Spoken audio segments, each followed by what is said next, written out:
Ian from who? Welcome everyone to our Integrated Care Board for Cornwall and the Isles facility today.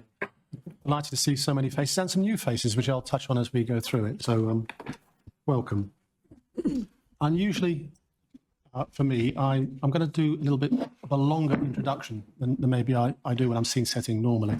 It's a fairly momentous day in terms of the Darcy report coming out, and having sort of consulted, particularly this morning, but a bit overnight since it came out with the executive group and the non-execs, I tried to pull together something as a collective view, as best I think it's a collective view of the Integrated Care Board, in terms of where we're at, where we're going. In terms of the welcomes, let me introduce Claire Davis and Rich Smith. They are two ICB Board Associate Non-Exec Directors. I won't go through the process of introducing to everyone. We'll use lunch, if that's all right, ask people to walk up to you and say hi. But Claire is actually going to look after and chair our board's lived experience group. And Rich is actually going to be part of the Sanchez FMP committee, looking to the strategic work that we're doing and drawing that line between strategy and actually, are we actually doing it as part of scrutiny? So thank you. And I'll get you in a second to introduce yourselves, if that's all right. But I just want to do my introduction first, if that's all right. So, Molly, apologies. I know that Martin's not here. Susan will be joining us. She's on her way back from London. Is there anybody else who's not here? Put your hand in the air. No? Okay. Okay. So, like I said at the start, it's a pretty momentous day for the NHS nationally, actually. And I thought it was important that we try and set the scene, because today is both a part one public and this afternoon we've actually got our private session. But I thought I'd try and do an introduction, particularly for those in the public area, that actually get some sense as to what we're going to cover off today and some of the thinking that's been taking place to do this.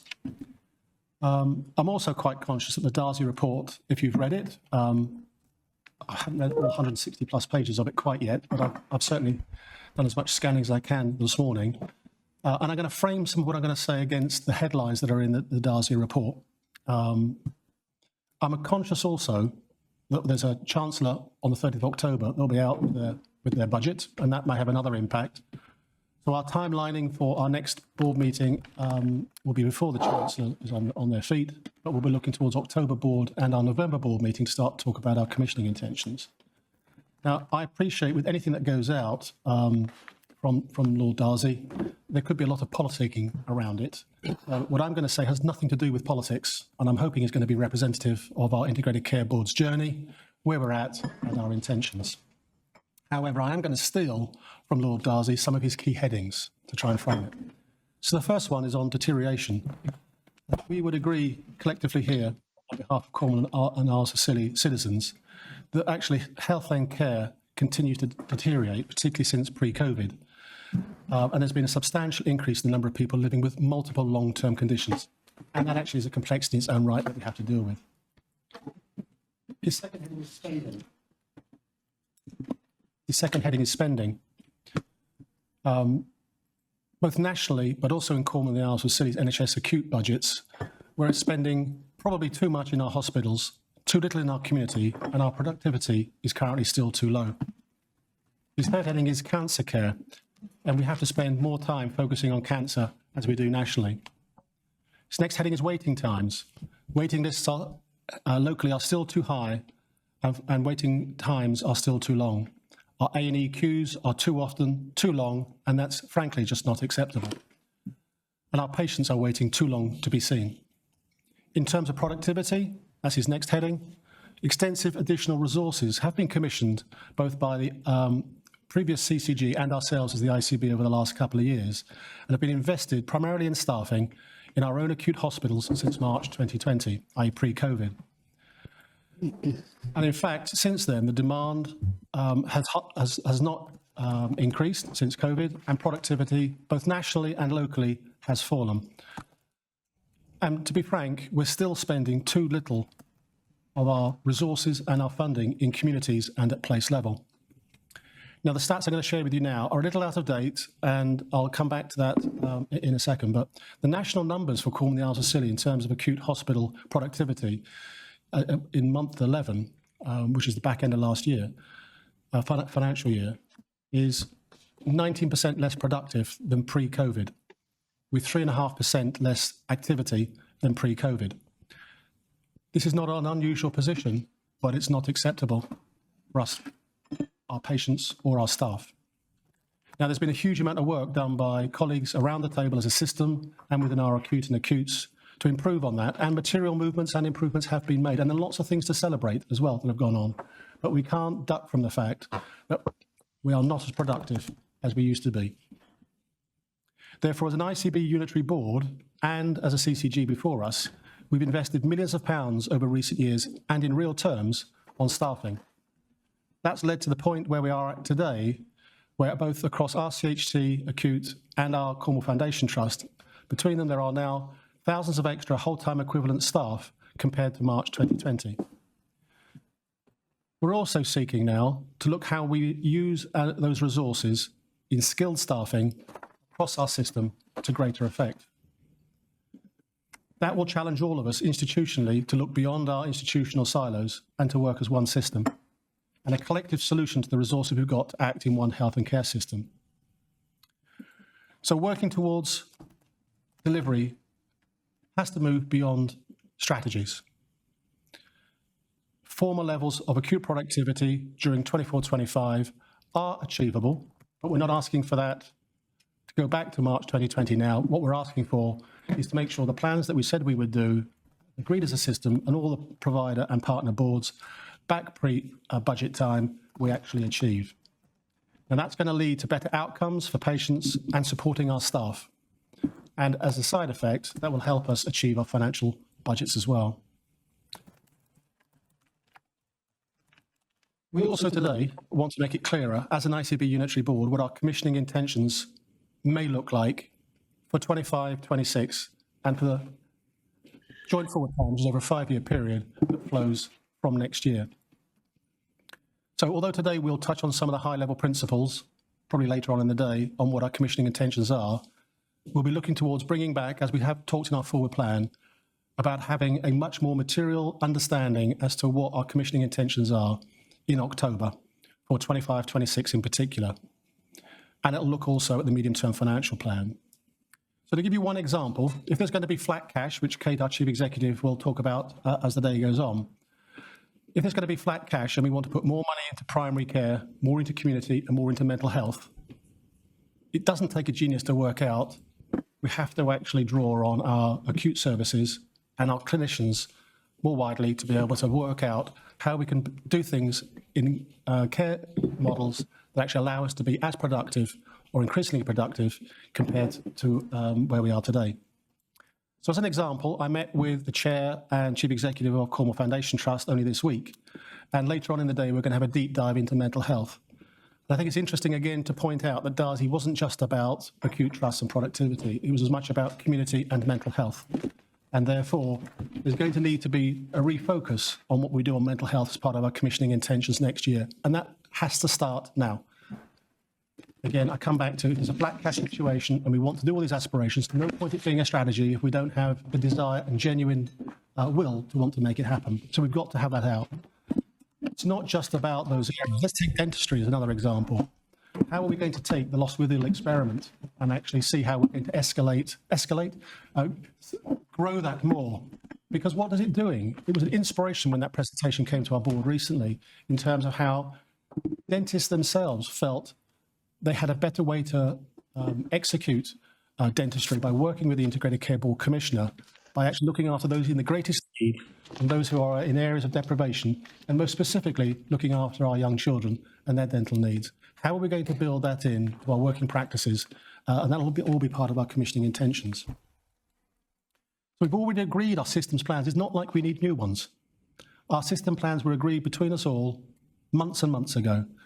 And in that, it talked about, and we agreed to move to primary care, community and mental health services, but it does require our acute services to be more productive than they are, and by that will allow the shifting of resources from 25, 26 and across the next 5 years. So as we go through part one now, and our part two private session later on, let's be frank with each other. I think we've built a collective, collegiate group of people who can speak honestly to each other about the issues. People don't need to be defensive, by the way. We've got to hear together. We need to go forward together. So please don't be defensive. See the glass as half full. What are the things that we need to put in place that will actually get us there? Because we don't need to post-rationalise where we're at today. We all know where we're at. So by agreeing to the strategies, we've done that. Agreeing to actually how we're going to execute those and enact them is only going to be focused on helping our patient outcomes. It's going to be there to relieve the pressure on our long-suffering staff across the NHS and social care and other key areas of our health and care system. We have to act as one integrated care system to maximise our collective resources. It's a phrase I keep using. Can we have shared accountability for what we do? This is not pointing the finger to any one institution or any one group of people or any one group of staffing. How are we going to be collective and share accountability? And that must be our mantra as we go through the next few weeks and months. In terms of placing our commitment, well, I don't think we need to say it too many times, but I'm going to say it again. Our commitment is to primary care. Our commitment is to working at place. And our commitment is to mental health. And our commitment is to all those acute services that we have to improve our services outcomes, because that's what people are crying out for. So let me remind each of us, just for a moment, and for those listening in, this is the ICB Unitary Board in Cornwall-Scilly that has, for the last 2 years, successfully executed and delivered 2 financial plans to budget. And along with the CCG prior to that, that's 3 successive years of financial achievement. So we have the record of doing this, colleagues. And in any year, in any quarter, things don't quite go to plan always, but we get there at year end. The trick now is, how are we going to get there this year that is going to build a foundation stone for next year, the year after, the year after, and the year after. So prepping for next year and delivering this year, it can't be one or the other. We have to do both. And there needs to be a level of granularity and understanding that isn't just the veneer of strategy. It has to be the execution of it and how we go about doing that and signing up to that and deciding it. And if people don't want to sign up to it, please have the courtesy of sharing it with your colleagues. Because only over the next few weeks can we flush out if we're genuinely going to move to our strategies, if we're genuinely going to execute them, then we need to make some key decisions as we exit October. And then, as I mentioned at the very start, the Chancellor might surprise us on the 30th of October, but let's wait and see. I'm not sure she will, but who knows? So let's start this discussion, and let's start the next section of our period of time of working together as one. Because I hope, like me, you all believe we have the right plan already. To be frank, our plan, when I read the Darzi headlines today, I thought, crikey, that looks like what we've been saying for quite a long period of time. So it isn't a shock. So we are, I hope, I see lots of nodding going on, very supportive of what's in there. So I think we have our plans that are in place. I think, therefore, we have the right focus that's in place. I think we actually have the right team and teams in place. I think what we now need in order to fast track and bring this alive is more than ever, we need the support of our clinical leaders across all levels, across all systems, and all practitioners to own and help transform our services. Again, people don't need to be defensive. What they need to do is to say, how can I be empowered to make this change against the plans that we've already set out? But if we're going to go further in commissioning next year, we need to decide the implications of that now, because people need to plan for next year and the year after, and the planning cycle should start now, not on the 1st of April in a new financial year. So if I can just remind us all, everything that we've talked about in terms of plans and aspirations has been signed off by this unitary board and by our partner boards as well, back before budgets were set. And with the execution and delivery of those plans, it has to be in the interests of our patients and our staff at every step of the way. So the final thing I want to be able to say is a little bit about the role of our 2 associate non-execs, because Lucy has done a brilliant and sterling job working with colleagues about bringing over the last couple of years video vignettes into this board where the patient's voice is being heard. But the key role that Claire is going to lead on for us, as we signed off, I think it was either June or July, that we would have a lived experience board that would give the opportunity through all the executives and non-execs anyway, but particularly through Claire, would actually allow Claire to bring the patient voice first, square and centre into this room. And when looking at our board papers, reminding the executive group and us as a team, are we just looking at the total, or are we looking at real people in real communities, and particularly those in what the NHS strategy of the 20+5 group, in terms of those of most need? Are we really focusing on them as much as we should do, and are we really focusing them at place level? So feel free, Claire, to tweak our tail as we go forward, and do so, as you know, in a constructive manner. And as I said earlier on, Rich is going to be looking after, working with Sanj and our Finance and Performance Committee about how are we really taking our strategies and scrutinising them into practice, because we have to now join the line between strategy and action, and hold ourselves in our committees to hold us to account to be able to deliver them on time and to budget. So that was rather longer than my usual welcome and hello, but I hope that represents a collective view. I'm sure there might be updates and changes or thoughts as we go through it. If there are any immediate reactions, visceral or supportive, I don't mind now, but if not, I'm sure you could probably pick it up as the meeting goes on. Is there anything anyone wants to add to my introduction? Yes. So I was really grateful, John, that you took the time to summarise the highlights coming out of Darcy and the chief executives. And I'm sure Kate would be saying this if she was in the room. We had the privilege, actually, of spending some time with the Secretary of State just over a week ago. And then we heard the the work and the progress on the Darcy review, and also the 10-year plan for health.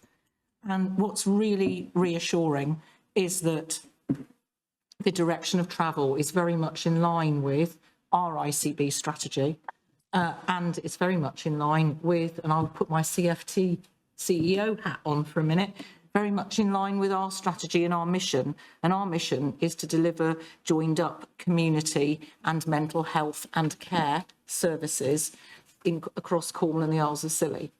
And we are fully committed to working as an active partner in this space to enable those changes to happen, but more importantly, to build on what we've already achieved. And I think we've made some small steps towards it. But the big word that was also coming out on the airwaves this morning was that we have to reform the NHS, and we have to reform how we do things. And I think we can reform how we do things in a really constructive and positive way, and do it with people at the centre and heart of everything that we do. So I'm really grateful. I would also like to reiterate that one of the clear messages is that ICBs are expected to lock in the shift of care closer to home, to expand GP mental health and care services. And again, that isn't expanding any one institution or organisation. That is about integrated services. And I think that we just need to be really clear that it is still all of us working together. And that includes those really strong partnerships with the acutes. Yeah. So I'm really committed. I mean, Steve and I already are working on some stuff together, but I think there's more we can do in that space. But that's a very clear direction of travel, and no doubt that will feature in your commission or our commissioning intentions. The final thing to say is that I think our ICB is really well placed to embrace this agenda at pace and to develop some really exciting plans for next year. I know that in Mid and Central, for example, there's been some work supported by the National Association of Primary Care, looking at what do integrated neighbourhood teams and services look like. And as our commitment to this agenda will demonstrate, is we're spending a whole board development session on Friday, working with the place director, some local GPs and other services, actually trying to reimagine what could that look like, because we won't be able to do it everywhere immediately, but can we find a few places where we could reimagine our community health services for the benefit of all? So thank you, John, and thank you for indulging me with the mic. That's right, thank you. Neil, and then Steve. Thank you, John. I think it just really, I can't say more than you and Debbie have said about the wider picture. Lean in, please. But I think that we do need to get an understanding. Something that struck me the other day at a meeting which was convened with Claire Fuller, talking to ex-primary care colleagues, I think it's important to say that it's good that we're looking to invest in primary and community care in the widest sense. But I think the important thing that needs to be assured for all partners around this table is that primary care, if you look at the metrics, if you look at how they're delivering in Cornwall in terms of access and other things, is in a good place. But in order to achieve what we all want to achieve, we do need investment in primary and community care. I think it's important that partners hear that there was an enthusiasm and a very much glass half full attitude coming from primary care colleagues. We need to make sure that we put resources where population health need it in Cornwall, and that came across in that meeting as well. But I think it's important that colleagues around this table understand that the ability to make this work and the will to make this work is firmly there within primary care in Cornwall. Thank you, Nick. Thank you. Steve and then Nick. Yeah, thank you.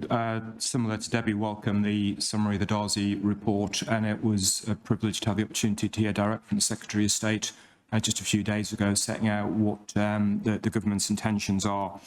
So strongly endorse and support what you said, John, and apologies for stating the obvious, but it is imperative that we move at pace. Part of the plan that this board signed off was that we'd have no more than 66 no criteria to reside patients occupying Royal Cornwall Hospital beds in this month. The average for this month is 106. So we need to understand the stark reality of the challenge that brings from productivity, the patient deterioration, and a financial impact, and of course an ambulance handover performance impact. That is a core part of the systems plan, this ICB oversight, and we are clearly a long, long way away from that. So in endorsing what you've just said, John, the thing I would ask all board members is to take every possible action at pace to help to address that key challenge that we face as a system. Thank you, Steve. And just before I move on to Nick, can we just all sign up to that? There's something about scale and pace now that we just have to flush out and ask what's getting in the way of moving at scale and at pace. And if there is that, let's find a way of getting around it, getting a ladder and getting over it, whatever it takes. Let's flush it out. So thank you for that observation. Nick.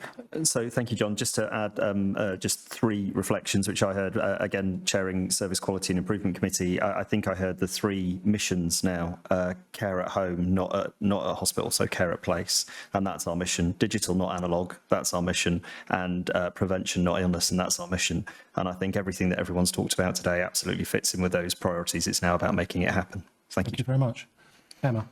Unsurprisingly, I was going to reflect on what Nick's just said. No, it's absolutely fine. I think Tim talking this morning, the Secretary of State, about prevention, not sickness, really chimes with the direction of travel for this board. I think for us now, as Neil said, it's about really making the rhetoric the reality and actually making those stated commitments around channel shifting resources and capacity into prevention real on the ground.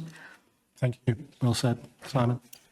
Yeah, I was just going to comment on the position in terms of how it contributes to finances and the resource available in 24/5.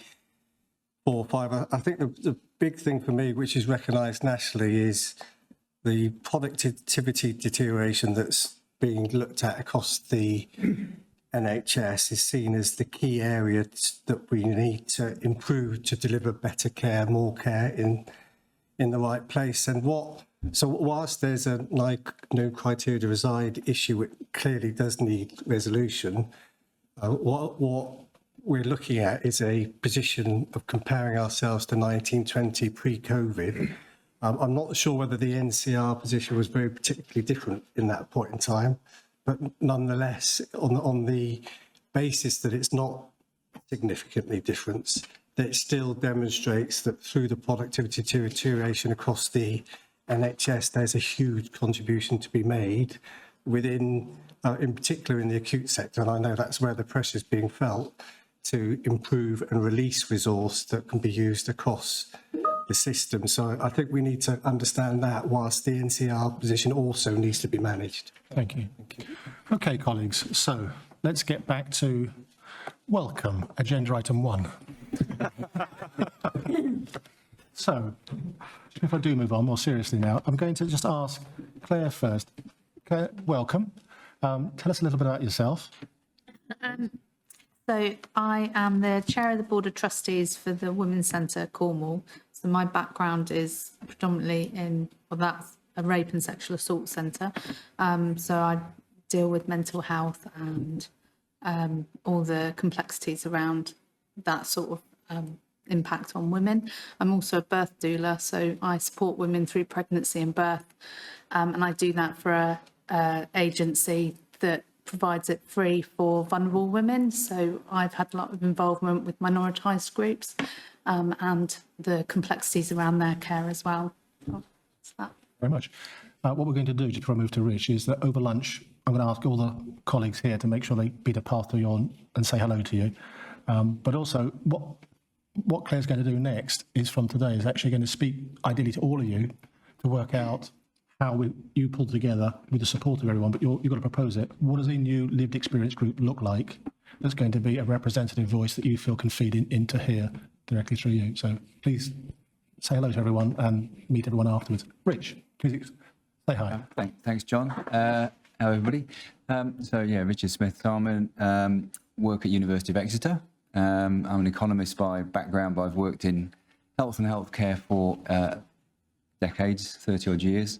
I know a number of people around the room because I used to be on the board of RCHT until about 2 years ago, roughly. So I've got some experience down here, and I work quite, although I'm at the University of Exeter, I work quite a lot in Cornwall with my Cornwall colleagues at the university, but also beyond that within the healthcare system. So it's fantastic to sort of reconnect at this level, and I agree with a lot of what's been said about Cornwall's position, given things about Darcy and where the government's going. And so that's a fantastic opportunity and very exciting what we can deliver to lead the country, frankly. Thank you very much. So we've done the apologies. Let's move on. Declarations of interest. Anything to declare on top of what's being done? No, thank you. I can ask you to turn to the minutes of the 11th of July. Are you happy that they are accurate reflection of the meeting? Yeah, lots of nodding going on. Thank you very much.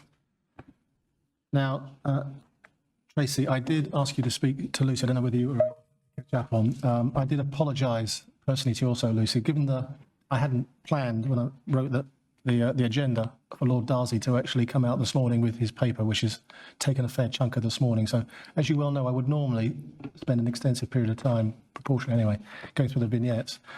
Can we do this by exception and just with yourself? Is there anything that you would like to talk about from the vignettes before we move on? Because unless anyone wants to say anything, I'd just like to leave it with Lucy, and then we'll move on to the rest of the agenda this time round. Lucy. Thank you, John. And this month's themes of films are around caring where it matters, so it fits really nicely into the Darcy Review publication today. And obviously we're showing that we are delivering a lot more care closer to home and focusing on moving sickness to prevention. And I wanted to highlight a couple of films in particular at the end, which have been shared kindly from Active Cornwall. We've got Paul Ritchley, the Chief Executive, who's joined us in the room, because the film showcase what we're doing to help our older population to look after their health, live longer, and live better and live their best lives as they go older. And some of these are really worth watching, these films, if you haven't already, for those online, but for board members, just to see the really impactful programme that Active Cornwall are delivering to help us prevent health and look after moving sickness to prevention. Thank you. Okay, we move on? I wouldn't normally do this, but okay, thank you for that.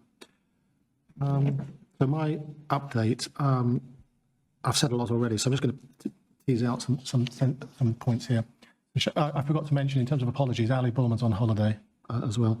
But the reason why I wanted to say that's a shame Ali's not here, because I just wanted to really share with you what a positive meeting we actually had with Cornwall Council and the Council for the Isles of Scilly as a group, talking about the way in which the health and care boards and the integrated care partnership is likely to come together at some point in 2025. We've been discussing the opportunity for quite a while, and now it's getting traction. So these are some of the things that we need to talk about that we can only really do at a strategic level together. Things that, I just tease out housing as one small example. That's not within our bag here in the ICB, but that is in our wider determinants bag when we sit down with the councils. And therefore, I'm really excited by the opportunity that reinvigorating and re-energising a new governance structure with equity at its heart between the two councils and the NHS. We share decision making. It's aligned to the health and wellbeing boards like it hasn't never been before, really. We're making great progress. I think that shows the maturity that we're actually reaching also across the wider system. I also want to reach out to Mary and to Steve as the Chair and Chief Executive of RCHT. As in my board report, we had an informal board-to-board with ourselves and RCHT. I think it went really well. I think it was really supportive, mutually supportive. It was looking at the issues, looking at the tasks ahead, looking where we're at and what we need to do, and looking what we can do in terms of further assurance that our plans are on schedule and any help and support we can give each other in delivering that. I don't know if there's anything you wanted to add on that, Steve or Mary? I'd agree with that, John. It was a very useful, constructive, and I think an open discussion. So the point you made right at the start of your introduction about the importance within an integrated care board of openness, of not being defensive and being absolutely clear on the steps that need to be taken, I thought was really helpful. And of course, we have a follow-on board-to-board discussion in just a matter of weeks, don't we? Yeah, 25th. Thank you. Mary?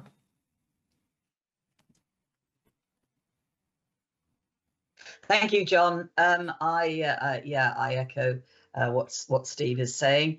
I too welcomed the way we conducted the meeting and the way we were as one in wanting to be sure we actually get everybody speaking from the same set of figures and statistics.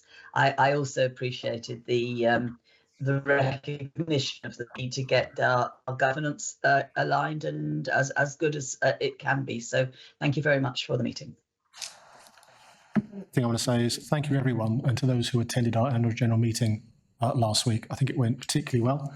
So thank you to the team that organised that. And yeah, lots came out of it, and particularly insightful conversations about what should be in our commissioning intentions, which were they part of the Darcy report? I'm not quite sure when they were writing it, but very much aligned yet again. So thank you for that. Any questions on my report? Yes. So can I just comment on the stakeholder event and the annual general meeting? Yep. So unfortunately, I had another prior engagement, so couldn't attend the stakeholder engagement event. However, the sign of a successful event is when you get feedback from colleagues who were there. And I think we should congratulate whoever organised it, because our staff came away saying it was a really productive, very inspiring event. And I also think it's to your credit, John, that 60 people, I think, stayed for the annual general meeting afterwards. And you had lots of questions. And I know I'm stating the obvious because that's the experience you all had on the day and I had on the screen. But that's quite unusual. That you actually had to work really hard and do something different and special to maintain that level of interest. And I think we should note that as a board. So thank you, John. Thank you. So I'm going to say thank you, Lucy, and can you pass on our thanks to Jenny as well and your whole team for what you did? Tremendous job. Thank you. Steve. Yeah, I'd certainly echo that. I don't want to repeat what Debbie has said, but it kind of posed a question about how as a system do we capture that going forward? We have a lot of formal mechanisms and arrangements for colleagues to meet, but there was a significant benefit from the informal contacts that were made on that day to progress some of the challenges that we face. So not necessarily for a board decision, but I think there is an opportunity for us to harness that, build on that, and find different ways of helping to create that one system approach outside of the kind of formality of our strategy, our operational plans and our formal meeting structures. And building on Steve's point, actually, one of the questions from members of the public around the distance felt between the board and public, whether we look to build on that in terms of informal and go back to a previous conversation we had about moving our board meetings around the county so that local people feel that they're able to interact either in an informal or formal way with our governance and decision making. Okay, thank you. Anything else before I move on? Just for the record, I did send a private note out to all of you, but just for the formalities, of course, I was proud and honoured for NHSE to extend my tenure for another couple of years. So I just think that ought to be minuted, so thank you for that. Okay, so let's move on to the Chief Executive report. Kate. Sure. We haven't done the minutes. I thought I did do the minutes. Oh, sorry. Want to do the minutes? Sorry. Yep. No, don't worry. Don't worry. No, don't worry. Kate, please, on screen. Hello. So I wish I was in the room because my colleagues have said quite a lot of what I wanted to say as well as my report. So I'm just going to indulge myself just for a minute. So the AGM was amazing. So thank you to Lucy and her team, but also thank you to our place-based teams for coming and making it really relevant. And there is something around that relevance that inspired people to want to stay and to ask lots of questions. So one of the conversations I was having with Adam Broom, who's one of the non-execs at RCHT, who I gave a lift to and from the event, was maybe we should be looking at rerunning our True North event, but from a place-based focus. And we could maybe do that, Emma, as we move the board around the county, that we are bringing the local relevance to our people of having an integrated care board. I also want to pick up on Claire Fuller, who is the Chief Medical Officer for Primary Care for NHS England, and Rupa Joshi, who's the Deputy Director of Primary Care for the regional team for NHS England. They came and they saw the Helston development of a supermarket in partnership with a local community interest company, and then went over to Redruth to meet a selection of GPs from general practice, pharmacists and wider community teams. She was absolutely blown away by the energy, enthusiasm and ambition for Cornwall from the people that she met. She's also taken a photograph of the banner that was made of the, Chris will correct me, but it's 156 different referral forms that general practice have to use. Is that right, Chris? 117, but growing. 117. They made a banner that Claire took a picture of and sent to Amanda Pritchard as an example of the red tape that we need to get rid of. So she's gone away absolutely full of the potential of Cornwall, and we shared the Listgard integrated community team that's developing and the ambitions for St Austell. So 3 different models across Cornwall and the Isles of Scilly that hopefully our national colleagues will come back to talk to us about. In the main report, there is a section on system reporting, and it's clear that we have had break even for a couple of. We've lost you, Kate. Oh, sorry, I turned my microphone off. Where did I get to, John? You're only 5 seconds out, that was all. Okay, so in terms of system performance, we've invested an awful lot of money in out-of-hospital services. So in SDEX, CATUs, different forms of diagnostic in the community, and we now need to make sure we use them. And one of the things we really need is that rapid clinical change programme that starts to exploit all the assets we've got around our county, because there are times when there is a queue in the ambulance to get into ED, to get through the department for a bed, when there are facilities that we could be using all across our county. So we're hoping that we'll have a board-to-board, an exec-to-exec with SWAST to look at how we start the front end of the pathway in a different way. But also we need to be having lots of discussions around early supportive discharge from acute services back into place-based care. Developing the 10-year plan. So the time we had with West Streeting was great. The biggest question that was asked by everybody in the room is, are we going to get rid of ICBs? And everybody will be relieved to know the answer was no. So that was 54 people out of Trust and ICB chief execs. So there won't be any infrastructure changes as part of rolling out the 10-year plan. But Emma's quite right. We are moving to what West Streeting called mission-based policy. So from hospitals to home, from analogue to digital, and from illness to health. So that mission-based reform is what we should be engaging with as part of our annual planning. And I'll come back later in my report just to a bit of a reflection on where we have already done things this year as the foundations to build on for next year. There's a big section on the Cornwall White Paper that I've just been asked to change the final sentence. So it isn't going to go to Cornwall's Cabinet for endorsement on the 18th of September. Instead, a joint letter has been issued by the political leaders of Cornwall's 5 largest political groups and Cornwall's members of Parliament requesting a meeting with the Deputy Prime Minister. Cornwall is ready to talk about county-based devolution rather than Southwest Peninsula-based devolution. So they are wanting to very much lobby ministers around us being considered for that. So there'll be a further update coming back to this board. Just a bit of an update on our MPs. So 4 Labour MPs and 2 Lib Dem MPs in Cornwall, and they're highlighted in our report for members of the public who don't know who they are. We have already made contact with all of them. And yesterday, Andrew George led a team of people to Westminster to talk to the Junior Secretary of State, and I'll come back to that just in a second. Early focus since the King's speech, it's really clear that everything that Lord Darcy's talking about, that John has beautifully distilled for Cornwall, we are already starting to deliver some of the changes that are in the Darcy review. And I just wanted to pick up some comments that Andrew George has made on his Facebook page around the crisis of care in Cornwall, that the NHS is broken, that clearly there's much to do. And I just wanted to take our minds to the Labour manifesto.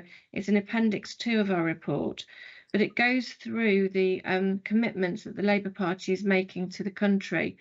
And actually we should reflect there are the promises we've already made to our people. So we have made rapid improvement in maternity care. We've got one of the best maternity services in the country, and there is an explicit focus on the needs of Black and Asian women accessing care. We are reducing our waiting lists, although clearly we have much more to do. We've got a number of diagnostic facilities all over the county. So Bodmin with a CT and an MRI scanner. West Cornwall already has both of those facilities, and Camborne and Redruth later on in this year. So we will have 3 places in Cornwall and the Isles of Scilly where people can go. They don't need to go to hospital for diagnostics and for assessment. We have facilities all over our county.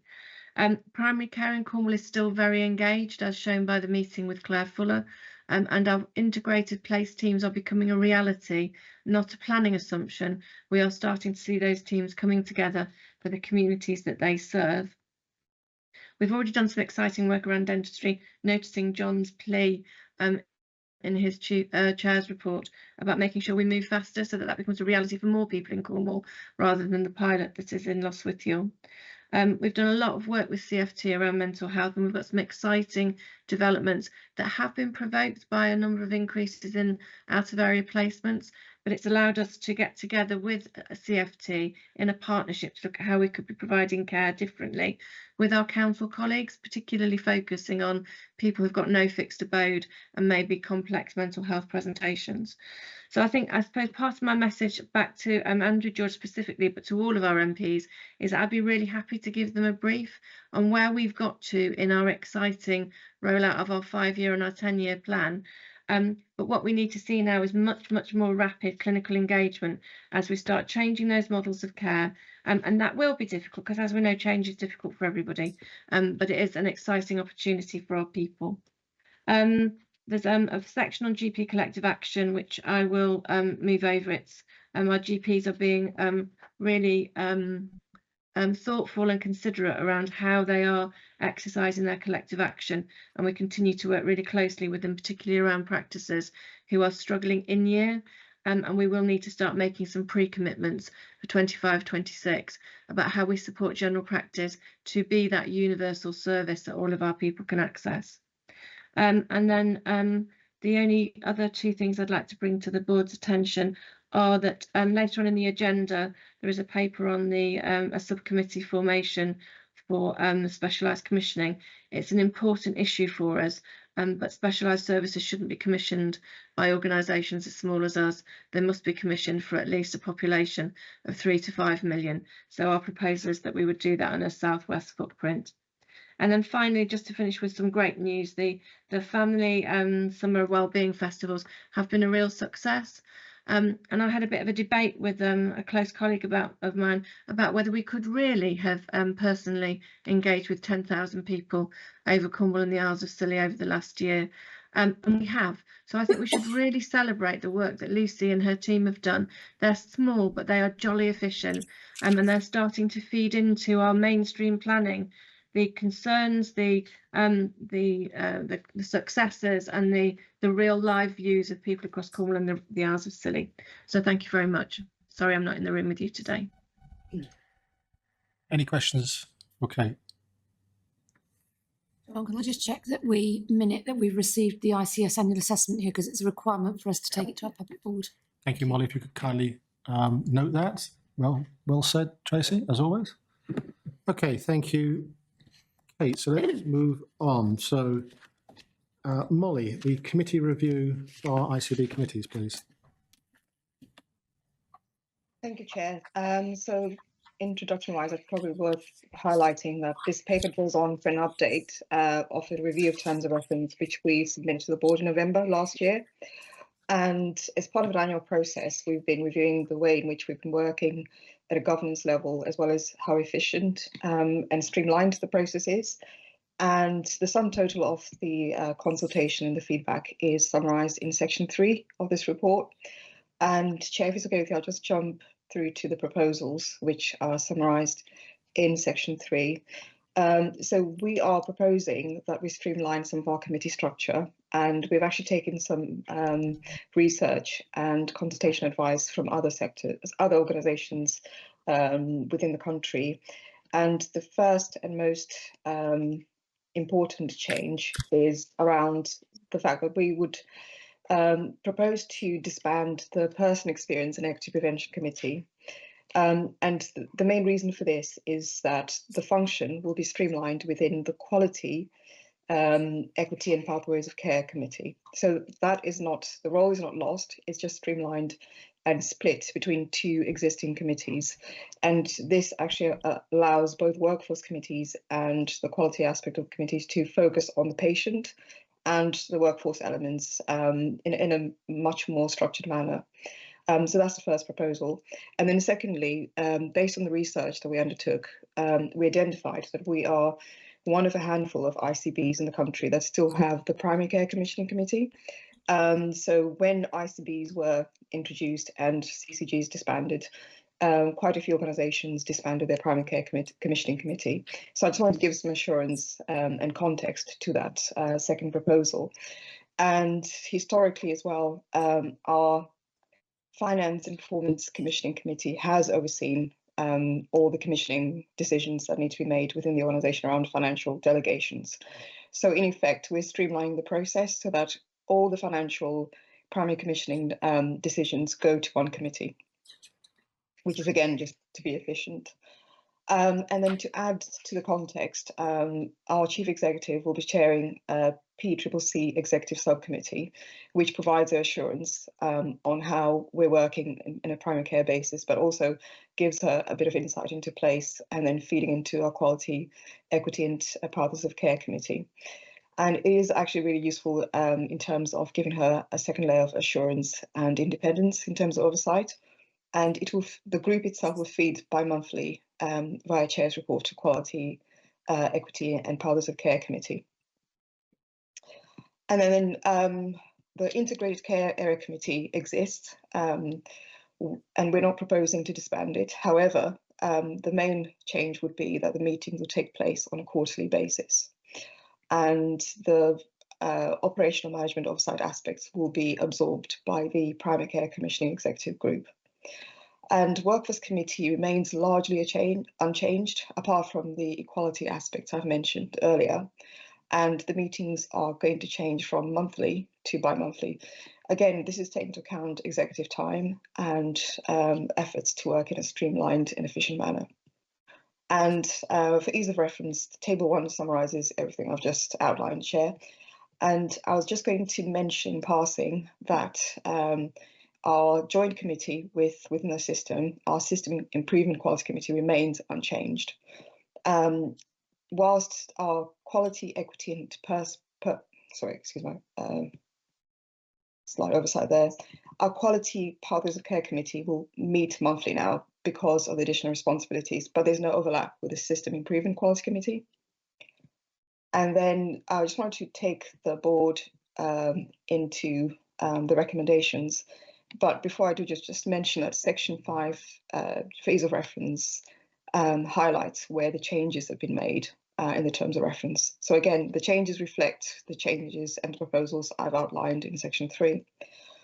So for today, the board is asked to agree the new ways of working, and specifically the way in which executive directors and their immediate deputies will support how our board and committees receive assurance papers. And then the changes which I summarised in section 2. And I also mentioned as well the associate NEM role, particularly around the lived experience group that John's mentioned as well. And a further update will come to the board in a future meeting. And then lastly, but most importantly, attached to your stack of papers are the revised terms of reference. And I'm proposing that they're approved. Thank you, Chair. So we'll move on to the recommendations in a second, but there was one other. Yeah, can you hear me okay? Yeah. I would welcome a follow-up conversation just to understand, given the conversation we just had around primary care, most of the ICBs in the Southwest do have primary care committees, Molly. So I need to understand, I suppose, from a perspective, just and understand why you want, you're talking about integrated care. It's really important that we don't silo these things. But equally, primary care and potentially the future delegation of public health to the ICB, it's helpful to understand how that how you kind of maintain that oversight when actually there's a big agenda within F&P, as you just say, in all of those. So it may be through working groups or subcommittees, but I think I wouldn't want the ICB to lose sight of the great work in primary care, given all the conversation we've just had. And also the bit about SpecCom, because SpecCom being done through a joint committee, the ICB needs to hold the ring on commissioning. There's a danger you could lose sight of it, which I wouldn't want you to do. Just before I bring in Steve, well, Molly, you respond to that and I'll bring Steve in.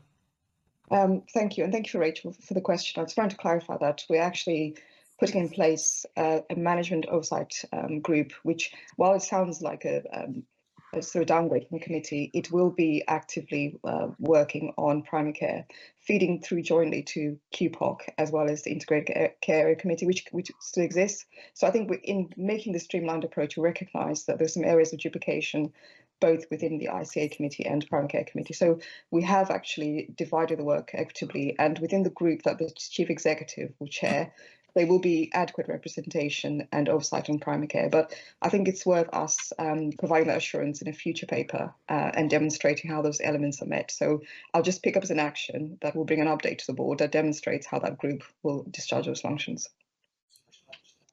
The subtlety in here is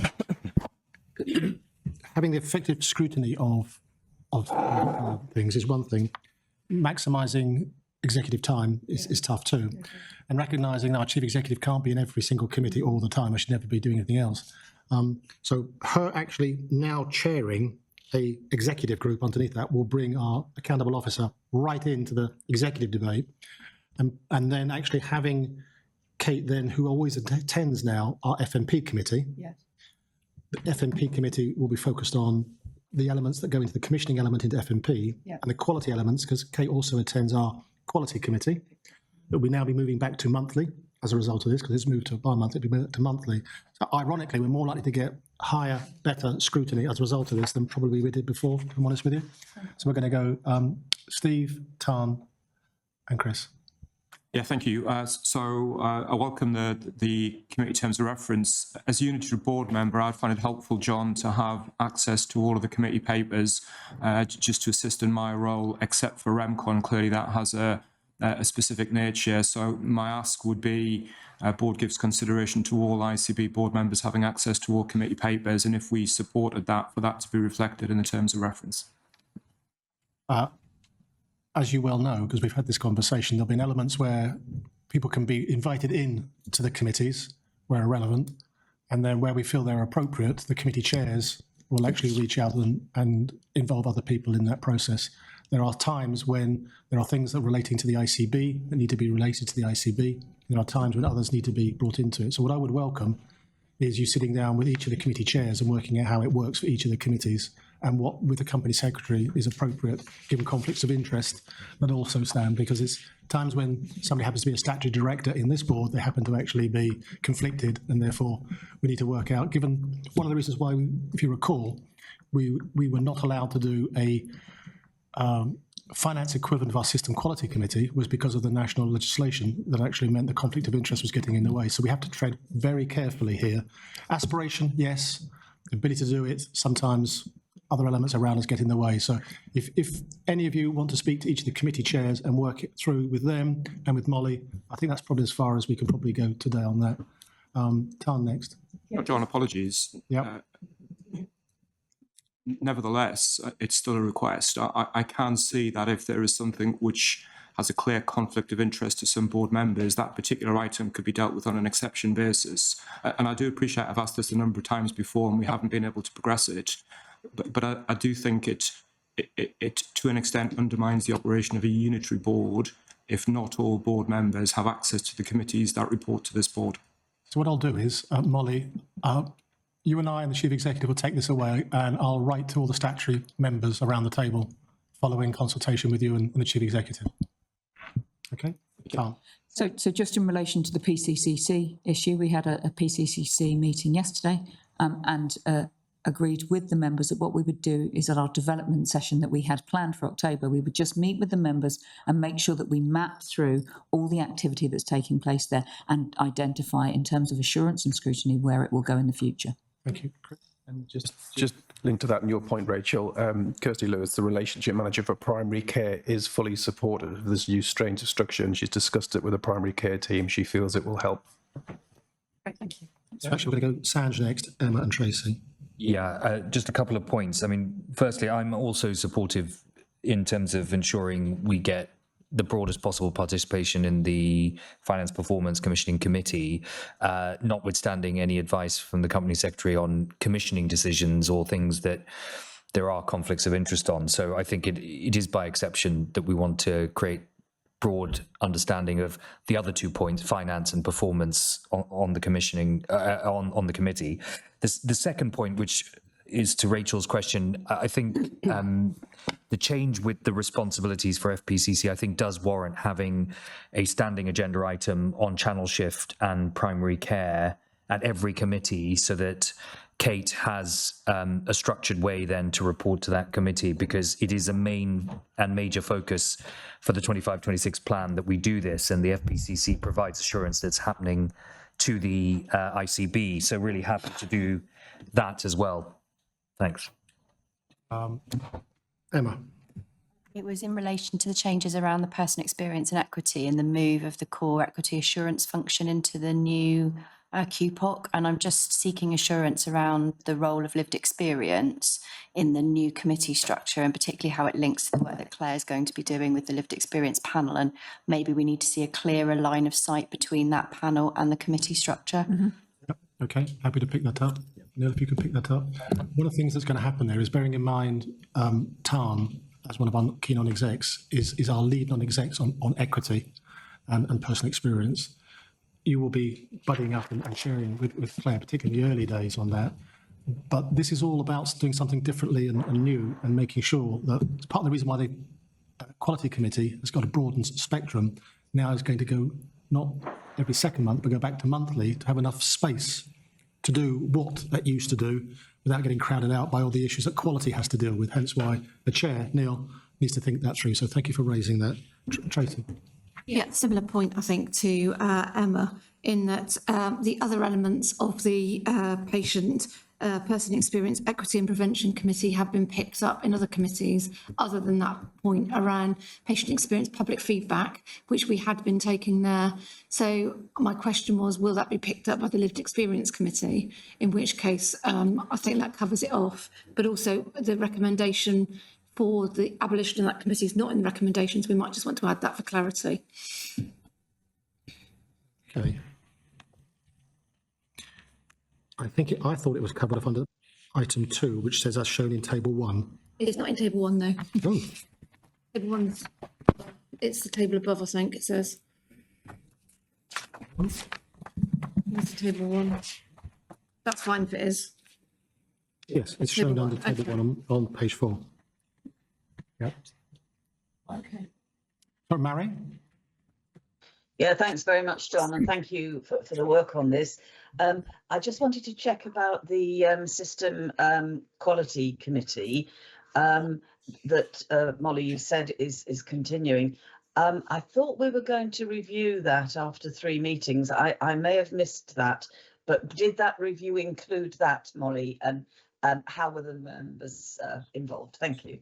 Didn't include that. Let's bring Nick in, because it was part of the discussion at the last seat committee. Yeah, thank you for the question, Mary. So it was an action that we had last time that we didn't want to rush that review in the meeting last time. So there was an action for both the forward work plan, assuming we will continue with Caroline and the relative people with that, but also a separate meeting to have that review process.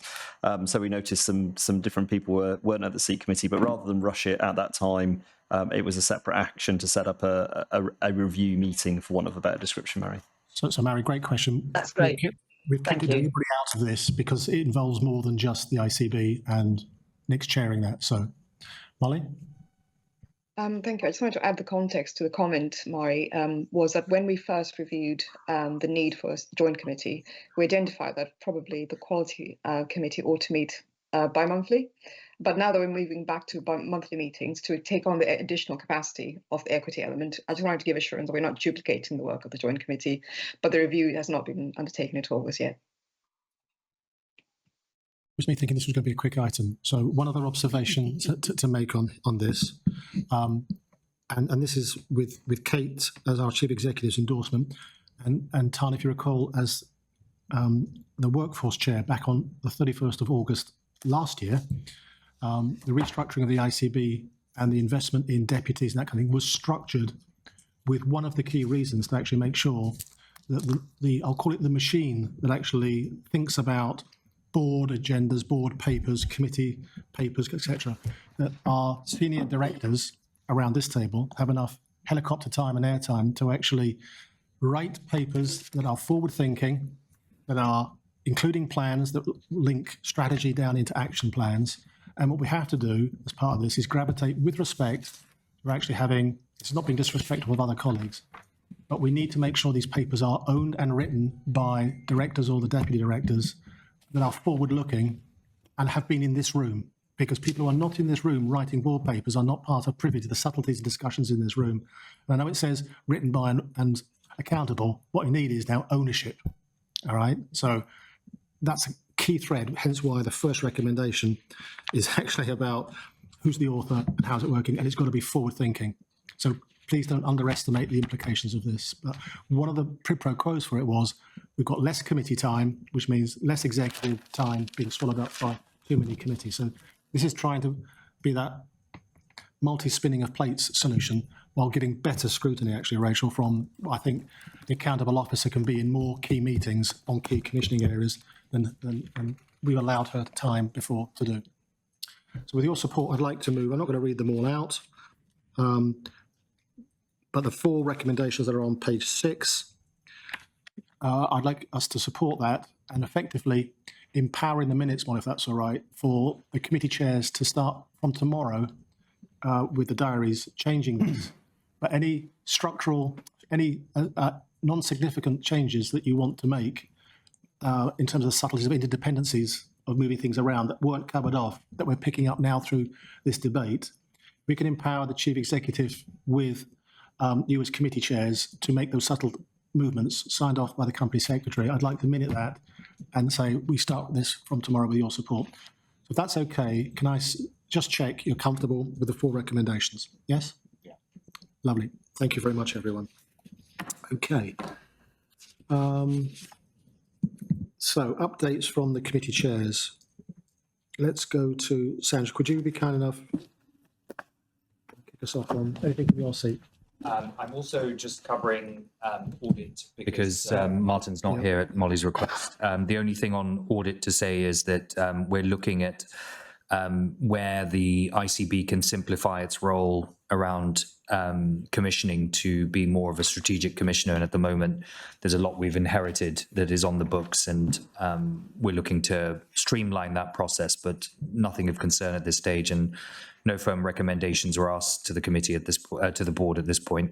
On FPCC, I think it's just important to reiterate that I have no further assurance around whether we will achieve plan by end of year based on what we covered in the FPCC, with particular areas around SIP delivery and productivity proving a struggle. I think we've agreed that we do need to see much more efficiency in terms of what we have in terms of the financial envelope and how we make it work best for us. And helpfully, we've had that informal board to board with RCHT that's proving quite fruitful in firstly agreeing numbers and one version of the truth, but then what we can do collaboratively to address the underlying problem. But as I say, without that, we're not going to be able to get back onto plan.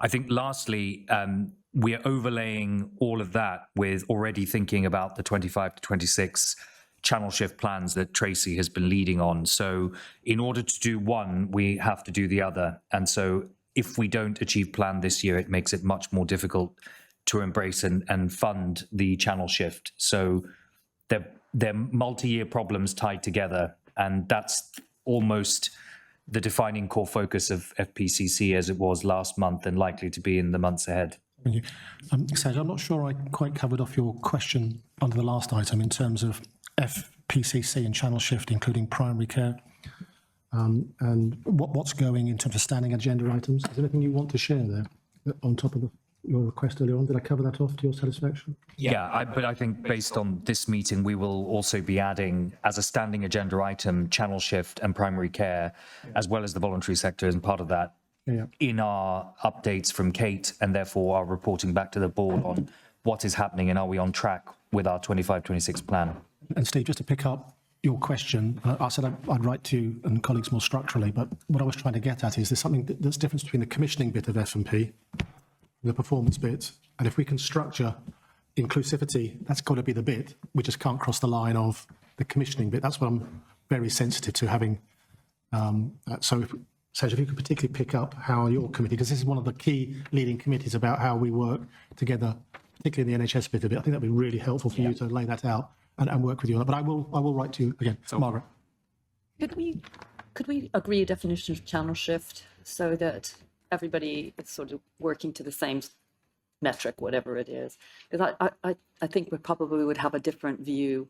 That's a really helpful question because, Kate, you remarked on this only last week to me. So, Kate, would you be kind enough to help us on channel shift? I think I did. And we have to remember when we invented it, which was 3 years ago, it's a shift of activity from one place to another, but also from one sector to another. So I think we should write down exactly what it means, John, and just do a quick definition. But for us next year, if we read it, if we think about the things that we've said we're going to do and compare it with the Labour Party manifesto and the Darcy review, it means we should be moving more work from institutions and into places where people live, more work from secondary care into primary care with the resource for delivery, and more work from the statutory sector to the not-for-profit or the voluntary community sector, so that we're investing in our people in place. So I think we could just do a quick definition so that we're all clear. Tracy, when we come back in the October commissioning intentions paper, will you almost start with channel shift, what it means? Because I think without that, it almost makes the channel shift conversation difficult if we don't understand it in the context of that. So I'm going to go Debbie and then Chris. I just wanted to supplement what's already been raised about channel shift. And I haven't read the full Darcy report yet, but there is a 2-page NHS England summary that's helpfully picked out the points. And one of them is lock in the shift of care closer to home by hardwiring financial flows. So I think that is the mandate for our F&P committee to actually really look at these things differently.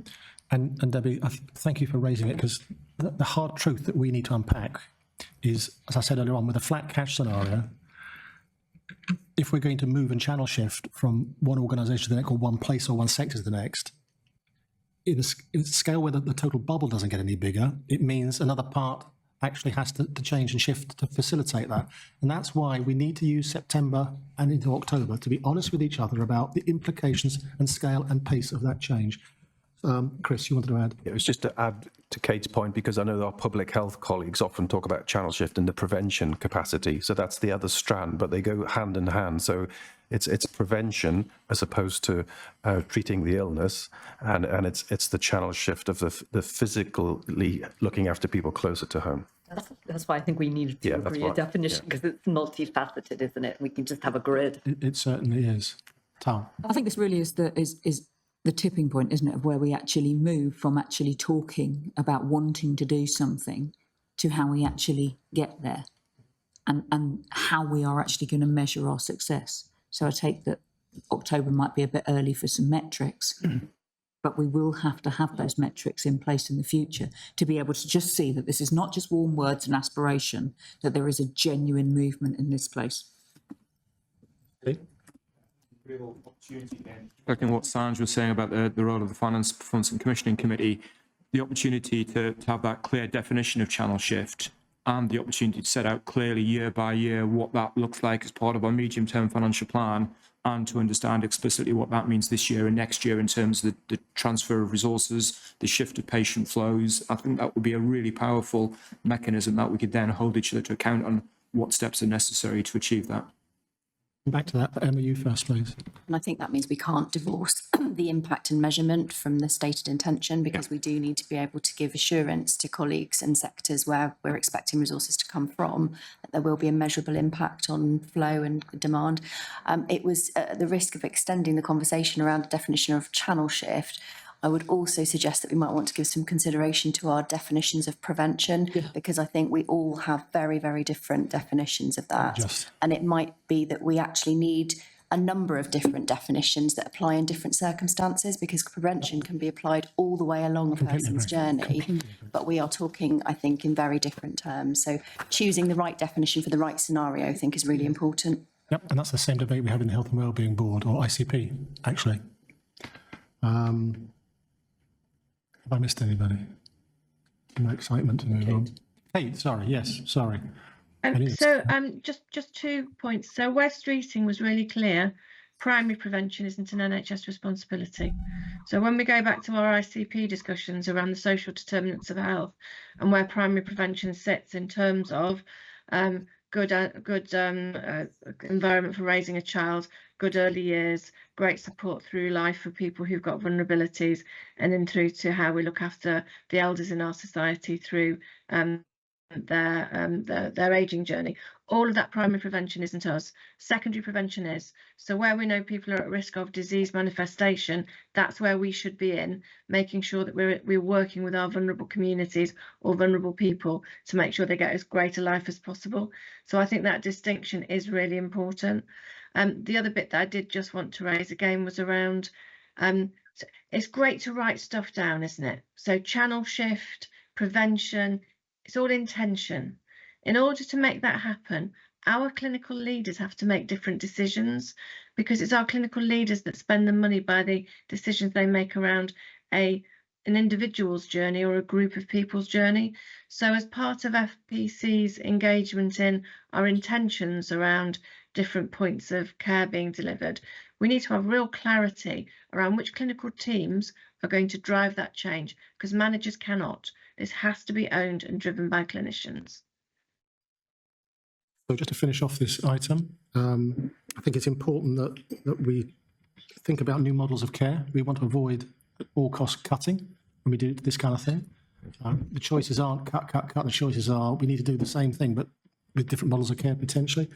So we've got two things that are happening currently over the next few weeks. One is we have our next informal board-to-board catch-up with RCHT, but I've also written to the ICB Chief Exec and to the chair of our Finance and Performance Committee, which is Sanj, because the journey between here and our board papers that go out for our October board meeting on commissioning intentions has to go through our FMP committee first. And that might well be, Sanj, the opportunity to have a complete transparency with NHS colleagues, more specifically from our partners, about what does that mean? Where are we going with that kind of thing? Because there's no point it coming to here in October and everyone's shock and awe. If we could flush that out, that's why I wrote to you yesterday, to the two of you, and say, can you try and frame something, has to go through FMP, but it's not a have to tick a box. It's a have to flush out what is in the art of the possible from primary care right the way through to mental health, right the way through to acute, and what does that mean in terms of the medium-term financial plan? Simon, is that okay with you? Because you'll be, yeah. Sanj, happy with that? Yeah. Lovely. Okay. Can I add a comment? Is that course. right? So I think one of our biggest challenges, and again, I mentioned ERF earlier, but the main routes of funding traditionally have been through ERF allocations to support elective activity and waiting list positions across the system. And what we have to do is to find a way of diverting that investment to support the changing models of care. So whilst the sort of traditional paying tariff for an acute episode of care has been the way it's been managed in the past, we need to find a way, which is what we've been talking about, through productivity, etc., to be diverting that resource to make the changes that we really need to see across our system and get that better care and better value. So I think that's something we need to explicitly work on in the commissioning intentions and into 25, 26. And clearly the more you divert that income to do what we want it to do, the more productive the acute sector is because you're delivering additional activity in a less costly way, and in the right way, the rest of the system is delivering care in a different way. So hopefully that made some sense, but there is a real importance that we look very carefully about how we use ERF in future years. Okay, thank you. Emma and Steve? I just wanted to come back to, and now may not be the time for a debate, Kate's point around Wes Streeting's definition of prevention and its focus on primary versus secondary prevention, because the fourth purpose of the ICB is to help the NHS support broader social and economic development is one issue.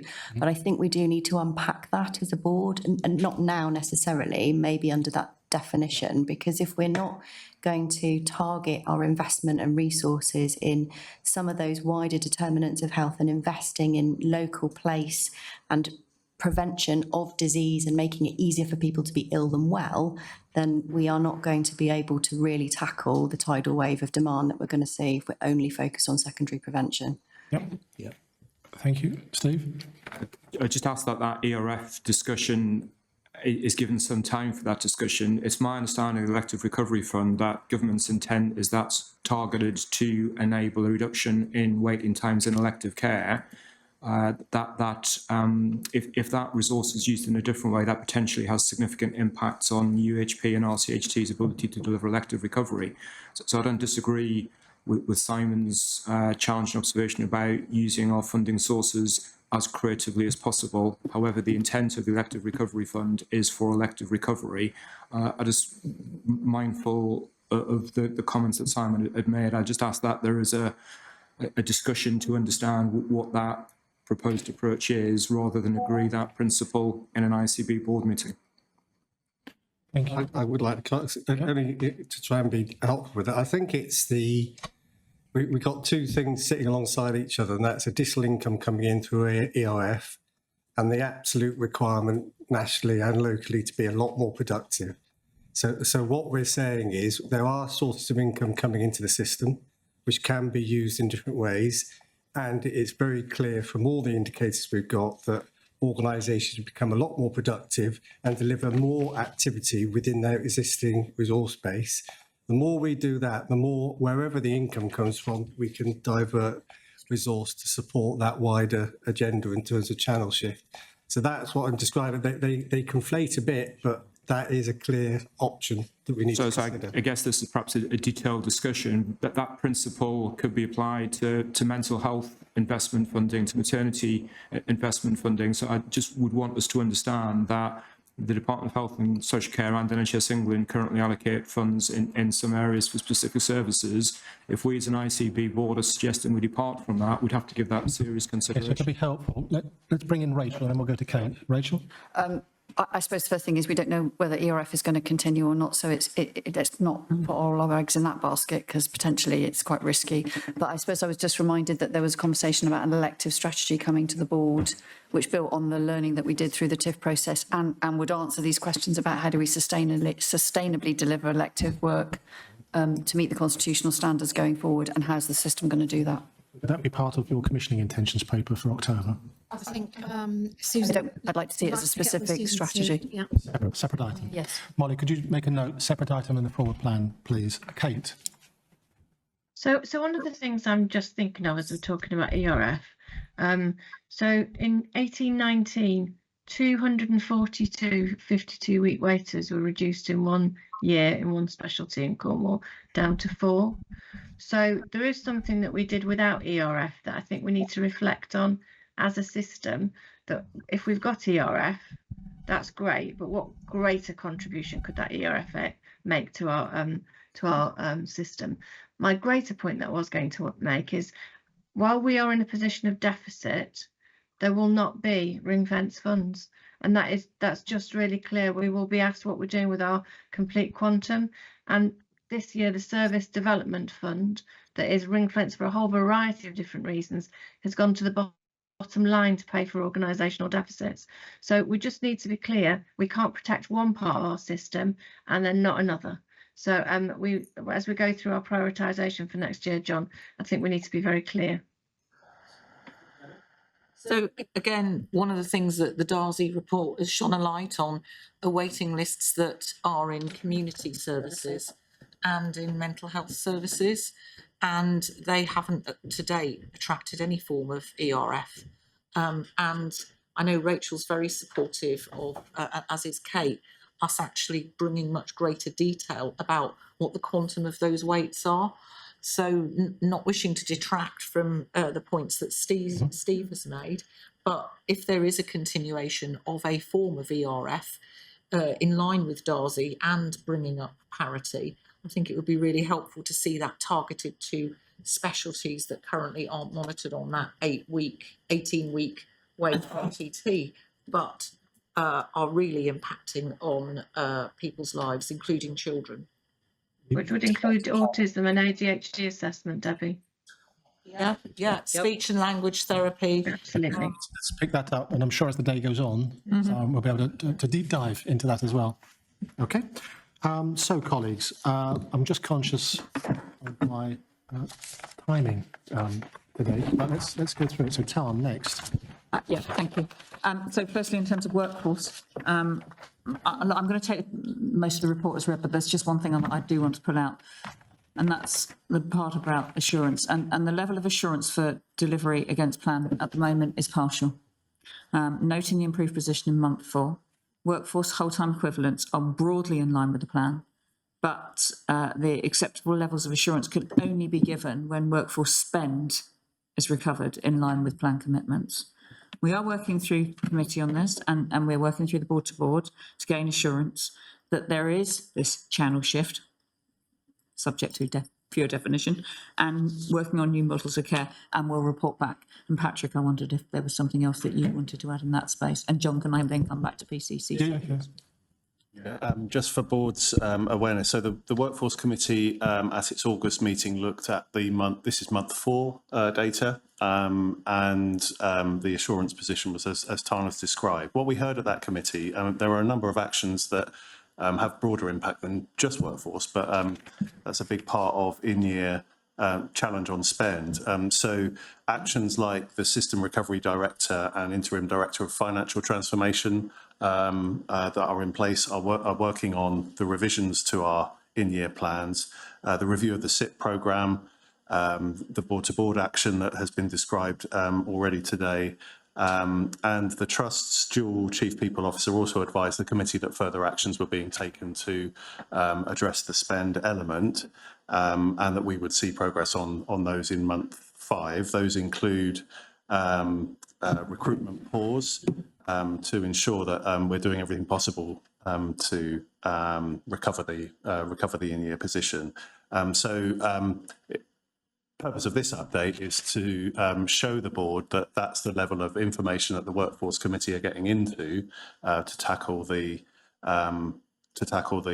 in-year challenge, but our assurance position is at month 4 is as Tana's described, and we'll obviously be updating that after we've seen the impact of those measures in month 5. So can I just be clear on how we're controlling workforce spend as a system then? NHS part of it most specifically, are you assured that we have mechanisms in place on doing that? Partially. So if you're only partially, Patrick, what's the answer? Well, and the way that we've looked at the assurance position is until we see the impact of those controls on addressing the movement from month 4 to month 5, that's what will get us assurance. At this point, we're partially assured. So, John, can I add to that then? Yeah. Then I think perhaps what we need to move to is looking at system workforce roles being reviewed through committee, where there's vacancies. Patrick? I think we need to look at the merits of that. Cross-system clinical review of vacancies is something that's worth considering. It's not in place yet. Organisations have their workforce control mechanisms that they operate, but mindful of the in-year position, but the opportunity for potential early moves on channel shift by having our clinical leaders say, actually, that role might be able to be done in a different way, is an opportunity. But that's an action that hasn't been committed to yet, but it is something that's being actively considered. Okay, so I'm slightly unclear what that means, but Kate, can I bring you in, please? Yes, so we did commit to it. So we had a system executive group where we agreed that all the jobs that were out to advert, we would bring together and we would ask our clinicians to say, for example, is there a nurse who can do peg feeding who is currently in CFT rather than employing a new one through RCHT? That was just one of the jobs that stuck out for me. And there were 66 jobs out for advert at that time. So they've paused, but some more jobs have now gone back online, having been through internal vacancy controls. What we haven't done is had an RCHT, CFT, general practice, wider primary care team discussion about with Kerno CIC. Are there people currently employed in teams that we're not using? Brackets, we've got loads of unutilised commissioned services with clinicians in them. Could these functions be carried out in those places? We haven't done that. And until we do it, we don't know whether we are over-recruiting or whether we've got skills and talents that are left redundant because we're not referring people to them.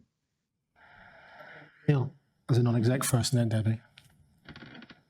Well, I can you just move in? Listening to this, Chair, just says to me that if we're not looking at when vacancies arise at opportunities that might exist to better serve people through channel shift, then we're missing an opportunity, and that worries me. Okay, Debbie? Points that I just wish to add to the discussion. So the first is that there is an audit underway of, I think it's just providers, I'm looking to Rachel here, workforce controls, and I think that's reporting at the end of September, and certainly it's Audit Southwest that is conducting that for CFT. I'm not sure about RCHT, but I think that would be a really important report, not just for our board and people committee to see, but actually it might provide the workforce committee with a greater level of assurance. And I say that because I can, one, let's not replicate something that's already happening and will be reported up to region. And two, I can hear the sentiments behind the let's have a system look at when providers are going out to recruit to clinical roles. But I would also say that at the same time, sitting here as an accounting officer of a provider trust, I've still got statutory responsibilities to regulators for patient safety, for staff safety and well-being. And I would feel happier if colleagues looked at the outcomes of the audit report and then said, how could we use that to, one, identify any gaps in grip and control, and two, in specific areas, how might we have a system conversation about specific specialties or roles or whatever? Nick first, and then Steve. I just think if I take my role as chair of the system quality group, why would we not do this? Just to talk about what Kate said, you know, if we've got to do things in a different way, look at what Darcy says, just endorse what Kate says, you know, understand about duplication and what Debbie's saying. But, you know, moving resource, moving people closer to people, doing things differently, skill sets that are underused. You know, Kate says we've got capacity that's not being used and great people that could be used in a different way. That's surely solving lots of problems really quickly. Thank you. Steve? So I'd probably go further than Debbie. I couldn't support a system mechanism to approve or not approve vacancy control in any provider organisation. You couldn't? No, I couldn't. No, I need to be absolutely clear. I couldn't support that for the reasons that Debbie has described. There are board statutory responsibilities that SWAS, UHP, RCHT and CFT have to ensure safe staffing. So I'd be absolutely clear, I wouldn't support that. Where I do think there's an opportunity, and a significant opportunity, is for those pathways of transformation for the rest of this year and into next year, which I think can be a much more targeted piece of work to say, in a diabetes transformation, in a frailty transformation, let's do some targeted work. And I think this could fit well from a workforce perspective and from a system improvement and quality committee and in other areas, to say what are the opportunities there to give us the kind of benefits that Kate described. But I certainly couldn't support an overarching position where the ability or not of a provider trust to recruit staff was taken out of the control of the provider trust. Hey. So we need to take that offline then, because it wasn't the SEG meeting when we had the discussion. It was chief operating officers, CFOs and chief execs, specifically around affordability. So every job that goes out to advert spends part of the money that the Cornwall population has at its disposal. And when we looked at the jobs that were out, there was an element of duplication between them, as well as business cases where we already have teams that give IVs in the community, but we're planning to set up new teams that are separate to the teams that already give IVs in the community. So there clearly is a piece of work for us to do around how we're aligning the functionality, not safe staffing, but how we are aligning functionality across two provider boundaries. Were we a larger ICB, I'm not sure I'd suggest this, but we're not looking at 5 or 6 different organisations. We're looking at 2, ostensibly, and how across the boundaries of those 2 people, those 2 providers, we are sharing functionality, moving into that shift from institution to community. So I think maybe we should take it offline, John, and then bring it back to the October meeting. I'm just going to remind us of the discussion that we had when we set the budget. And Rachel, I hope that you'll remind us of what you said to us at the time, which is that the whole time equivalents won't matter as long as we stay in the envelope. And this issue will keep coming back, and we will only be able to give partial assurance until we see that envelope being delivered on. I think a helpful debate. I just want to make 2 observations on this. I deliberately took 10 minutes at the start of this to talk about Darzi on the basis that the channel shift, that my language, not his, moving it down to community, and that is, I think we're beyond 2 providers. That language of provider and I think we're beyond that now. I think there is a system need to be able to sit down and say, why are these resources not being put to place level rather than actually, and there's got to be a challenge that might be 2 providers aren't being challenged on. So I do think, Kate, as the ICB chief exec, you ought to take that away. And this is the hard truth. We need to speak to each other. If we can't work structurally like this together, in the commissioning intentions, I think we may have to revisit what flexibilities as a unitary board we can have to flex that muscle, to flex that intervention, because it's not just 2 providers. There are primary care, general practice, and all sorts of other partners in this space who actually need funding. And if we're going to do that, it's going to need clinicians from a wider cohort to talk about shifting from A to B, not institutional boundaries and statutory responsibilities. I get that, Steve, that we have to do that, but we need to start the debate from what's the right thing to do community and place-based activity while doing these other things. And if we stick in our current silos, it'll never really move out either between 1 institution or 2 providers. And this is way bigger than that. So you might disagree with me on it, but I thought I would use my position as chair just have the last word on it. So that's workforce. Neil, you want to do PCCC? Just PCCC. Chris, could you just do a very brief update in terms of yesterday's meeting, please? Yeah, so for the next board, we'll bring a primary care strategy, which will be for all of the domains in primary care. So that was discussed yesterday, which will be, fundamentally around access, and with a strong element of sort of targeting population from a health equity point of view as well. And the other issue, but I think we've already covered it, was just collective action. It's just to flag that obviously that's an ongoing issue. And as Kate already alluded to, the LMC, we're working very closely that there's a task and finish group to work alongside and make sure the collective actions that our GPs have indicated that they're going to enact. They've given us warning, especially with respect to the mental health collective actions. And we were given assurance that that doesn't affect the general mental health work that goes on in primary care. It was more around actions in relation to what CFT are already working on and will pick up for the 1st of November, which is when that deadline hits. Thank you. Okay, Neil.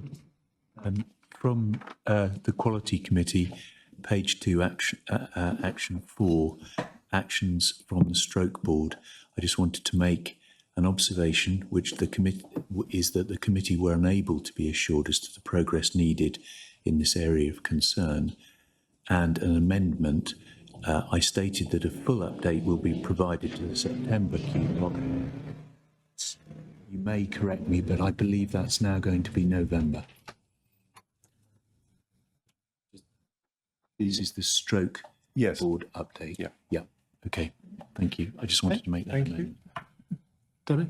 Ask Neil a question, please. I'm looking at item 1, and I know it's a matter that we have discussed here previously, Neil, but I would be really interested to know what's the timeline for the review of capacity, the changes in capacity and how that matches demand, because this is an area that is, I mean, I really welcome the Darcy review that talks about the challenges in health.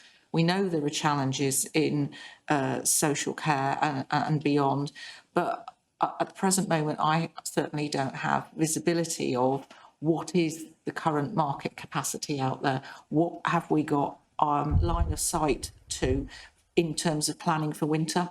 And I'm particularly worried about the lack of residential and EMI care for people with dementia, because I have a sense we're losing capacity, not gaining capacity, and that in part is driving no criteria to reside in my older adult mental health beds, my community hospital beds, and I believe the same to be the case in UHP and RCHT.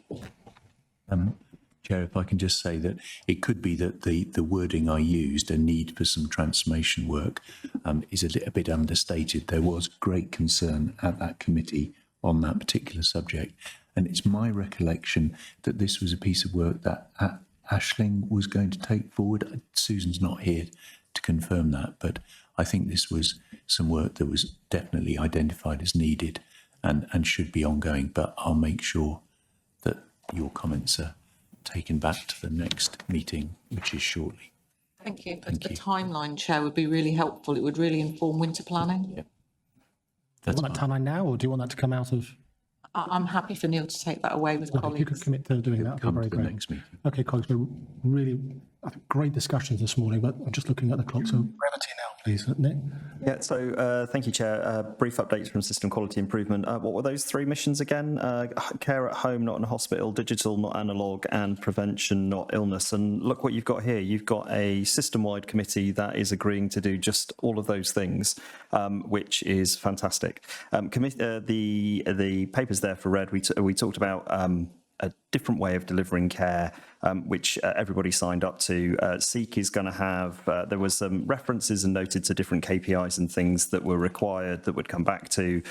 There was some numbers in there around commissioning intent, but also the thing that was really important was that we had a discussion then about how this would be operationally led. So SEEK setting that system quality agenda and driving that with clinical input, because it's about system quality and doing things differently, and that then being delivered at an operational level from both the programme boards and clinical reference groups. So, Chair, I'm conscious of your times. I'm happy to take questions, but that would be my report to be noted. Thank you. Any questions? John, can I come in? Yeah, Kate Kate. Yes, sorry, I wanted to go back to the point that Debbie just raised around potential lack of social care capacity. I emailed her and Steve this morning. I'll pick that up before I go away. I'm asking Ali for a recovery plan for any placements where social care are in the lead. And I'm going to ask the same from Errol Caudle for where the ICB is in the lead. So I'd be expecting for that recovery plan to be available while I'm off, Debbie. So that's way before the next committee meeting. Okay. So let's go to Steve as a partner. Yeah, just to briefly comment on Kate's last comment, I really welcome that, Kate. If we look from an RCHT perspective, the number of patients with no criteria to reside on average in August was 95. On average in September, it was 106. I think I mentioned that earlier. Our system plan is for that to be 66. The risk we're facing is that if that trajectory doesn't change, comparing with where we were last year, we would be on a trajectory to have about 120 by February, and our plan is that should be 42. So an extraordinary pressure over and above the plan. So the actions that Kate set out, I think, are really helpful. Just very briefly, if I can signpost to a couple of points within the report. Firstly, to recognise CFT's minor injury unit performance, 96% in the context of significant demand is really exceptional. So if I could acknowledge that. You'll see in the report that SWAST activity is up on last year, 5.4% up on the same period last year, 3% above the planned level. So SWAST continue to be under significant pressure. Both UHP and RCHT continue to require to make urgent improvements in ambulance handover performance with SWAST.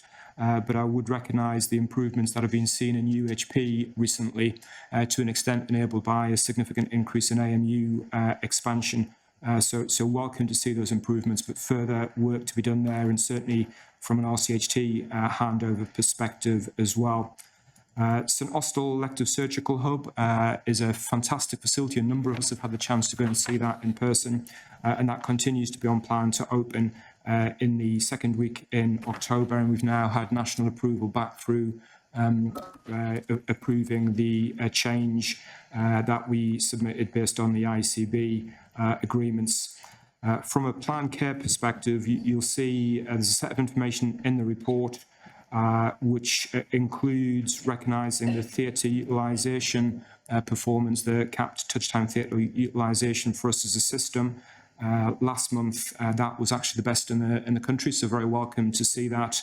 The latest refresh, I think, has shown that is in the top 3 for September. But of course, there are other aspects and metrics in theatre productivity, cancellations on the day, which do require further work going forward. I think it's important for us to be aware of the over 65-week trajectory. The latest position with regard to that is a forecast of 80 at the end of September.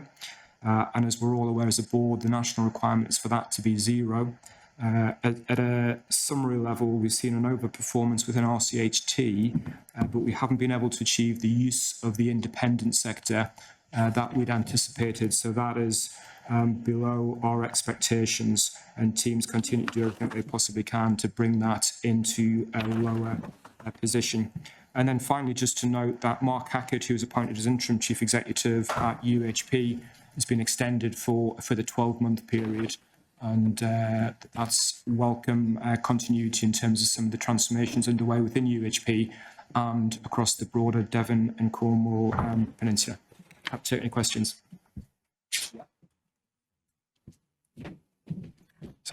Thanks, Steve. Just a question on SWAST and ambulance activity. Are we talking then about more ambulances, or can we just clarify that point again, please? So an outright increase in demand on the ambulance service. I think it's a 5.4% increase in SWAST activity volumes at this point compared to the same time last year.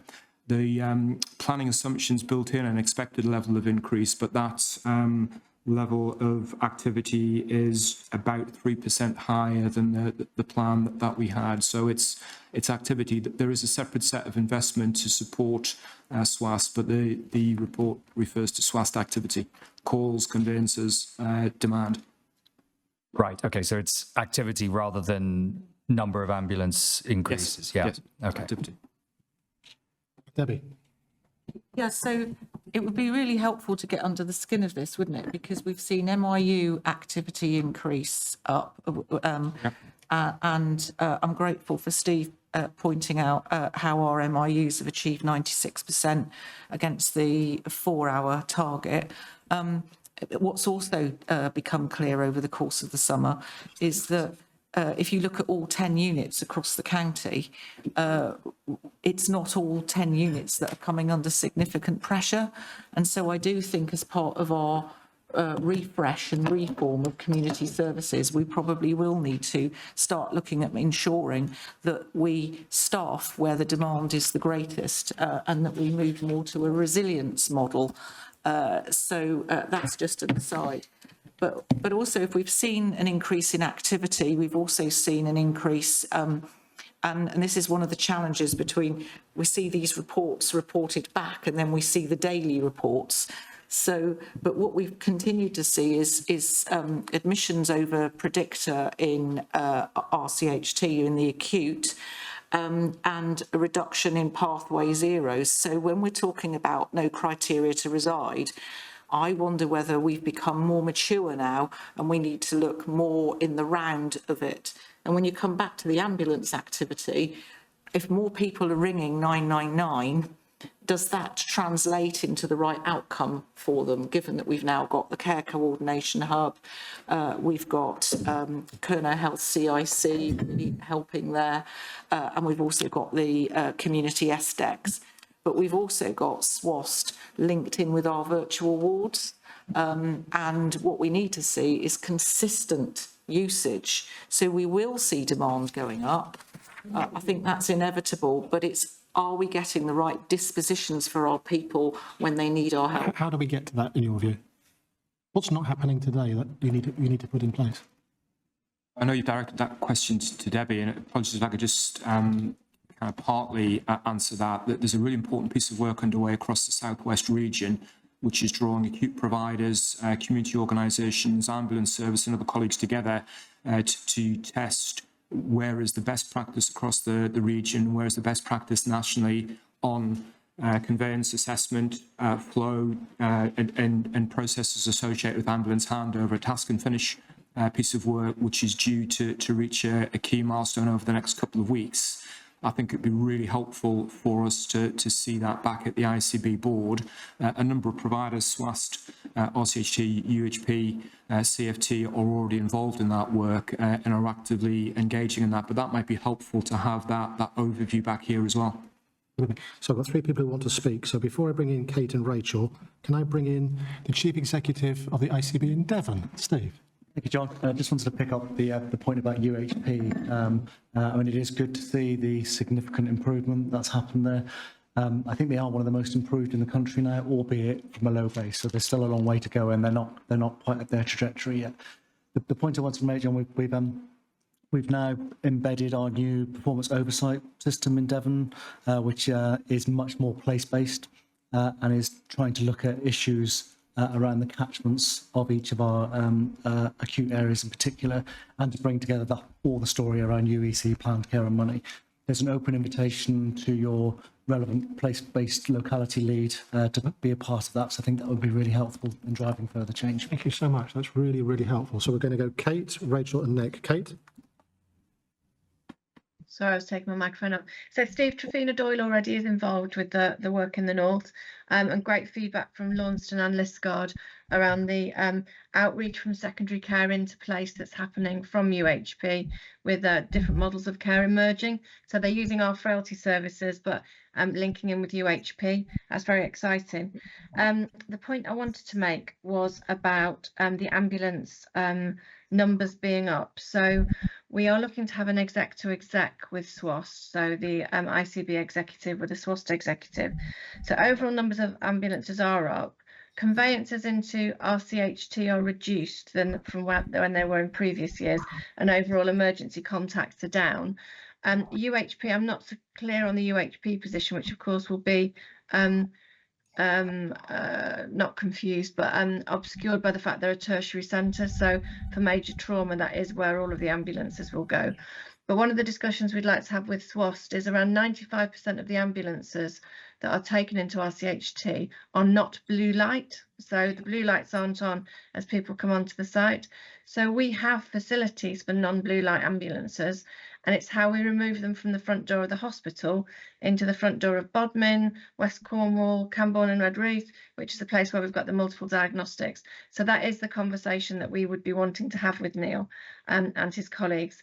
And also I think it's fair to say, although I don't know whether Rachel will be saying that, but there is a focus on the transactional modelling of ambulance arrivals, handovers, flow, but there is also going to be a really clear focus on transformation of community interface services for how we make better use of the services we've already invested in. So that will be coming out of the regional team very shortly. Very much. Shall we move on? Did you want to add anything? Sorry, Rachel. Just to reinforce, Kate said that interestingly with the data, and I think it is important to understand the data, and it needs to be looked at by system, it would appear to be 111 redirections to 999 and professional advice rather than the public. So to Kate's point, we may be seeing actually that it's not additional public demand, but we're creating demand somewhere else. It's the bubble, isn't it? It pops up somewhere else, and particularly around 111 where although across the patch we've seen some reduced 111, a lot of it is going into more is going into 999. So there's a shift into 999. So there's another issue to look at in that context, which I think plays to your discussion with SWAST. Sorry, can I just add it? So can I just add in, if Susan was here, she'd talk about the segmentation of Cat 2 ambulances. So I had an asthma attack 2 weeks ago. Because I was breathless and couldn't finish a sentence, if I phoned 111, they would have told me to get an ambulance. I didn't need an ambulance, I needed a nebulizer. So part of what we would want to do with SWAST is to make the best use of their resources. What are the things that sound like they're a Cat 2 but could be managed somewhere else? So we know we've got places where we can test if somebody is having a heart attack. You don't need to go to ED for it. So we need to rapidly start expanding the utility of our resources. And I know SWAST are up for this, so we just need to have a discussion and work out what we do next. Chair, I'm really conscious of your time. Really simple question. So increased activity, does that mean a reduction in admissions? Question. I've missed all that in all of the chat. Sorry. So we've got an increase in activity. Does that mean we've got a reduction in admissions? Are people not being admitted because we've got an increase in activity? Are those things pushing people away from the front door? I don't know the answer to that one. Can we wait for Susan to come back and pick that up with Susan when she comes in? Thank you. Really last point. Very quickly, because I think that 111 issue is something that we really need to pay attention to. We've talked for years about how we support Steve with getting people and Debbie with getting people out of hospital. If we're not tackling the front door, we're on a hiding to nothing for all of our ambitions and plans. So Kate and Rachel, I recall raising this almost a year ago to be told it's a national answer. Is there something that we can do flexibly locally, or who do we have to knock on the door to say, can we change this? Kate? So our problem with 111 is when it's working for us locally, it's brilliant. It's when it's too busy and it spills over into the national algorithm.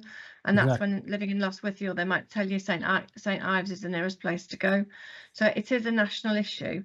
When our own service is working well, it's great. But Emma, we also have to take responsibility that if 111 is diverting people to the wrong place, we then need to redirect them once they get there, not admit them. Yeah. Sorry, Chair, I'm not going to do it, but can somebody come back with an answer to my question at some point? Yeah, I've asked Chief Executive to come back to you. Molly, if you could note, Chief Executive via Susan, or Susan, while Kate's away, we'll come back to you. Okay, colleagues. Debbie, would you like, from your seat, like to add anything? Or are you going to be gracious and say, please note your report? I don't have a report because we have a part 2 deep dive, Chair. Right, nothing to add, nothing to see here. Please move on. Thank you very much. I don't want to be disrespectful to the partners. I'm going to throw it out there. Steve, anything you want to add? Emma?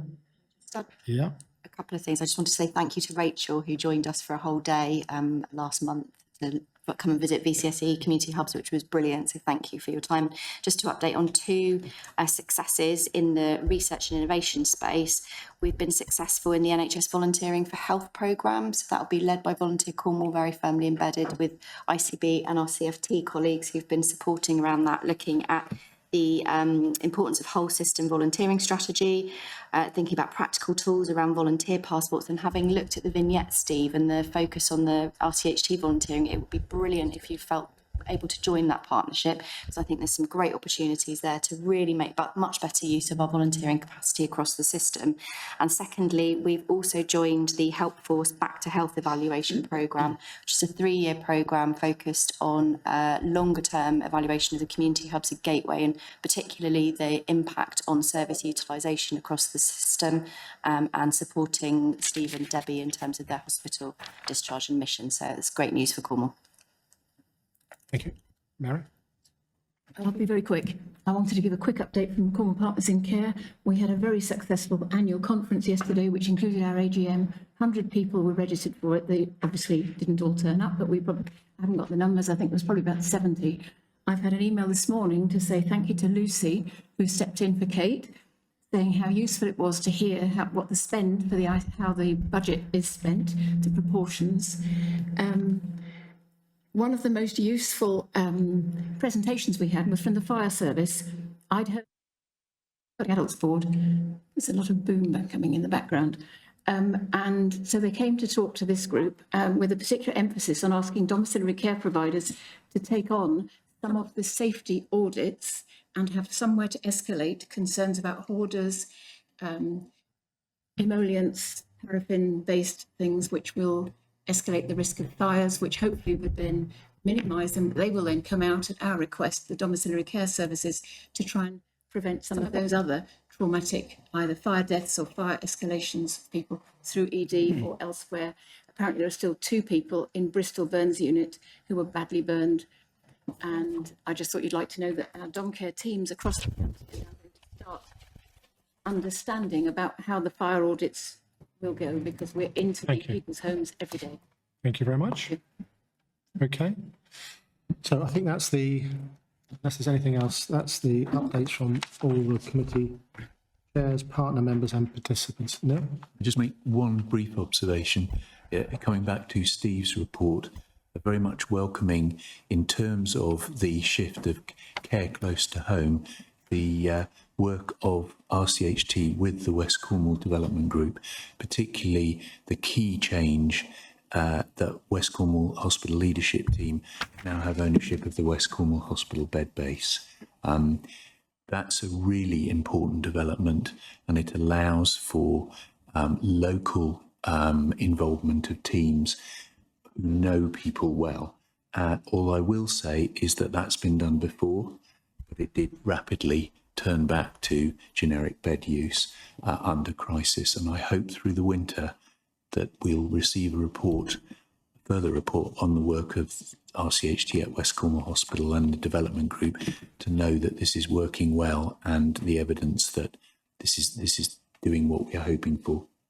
Thank you.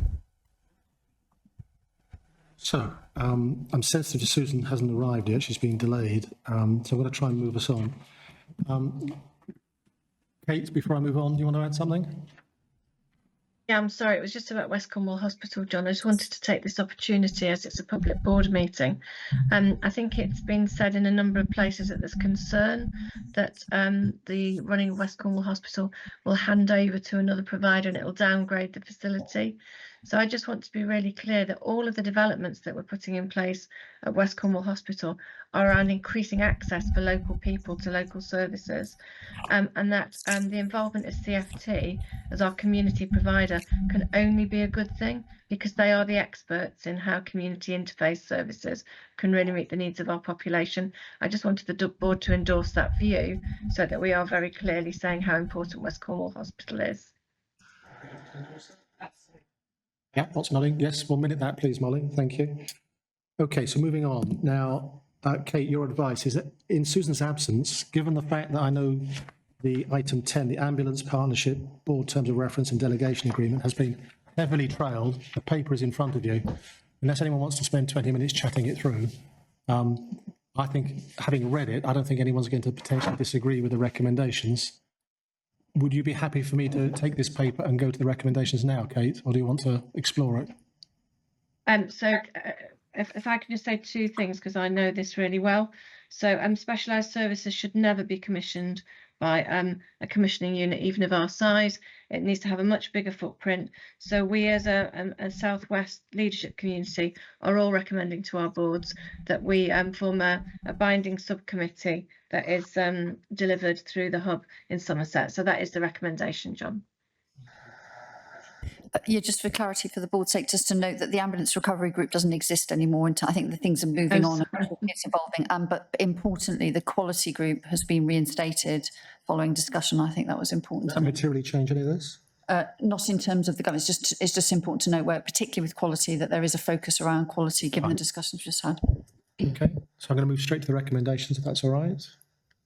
So the Ambulance Partnership Board Terms of Reference, we're asked to approve it. So we're approving it, and we're approving the delegation of the functions as specified in the delegation agreement. We're giving approval. Yep, done. Thank you very much. So we can strike that one off, get a bit of time back.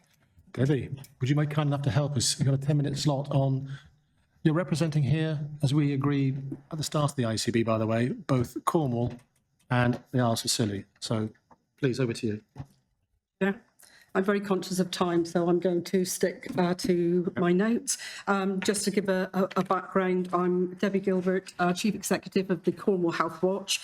I wanted to give some context around the annual report. So Health Watch serves as the public's voice in health and social care, advocating for better services based on real lived experiences.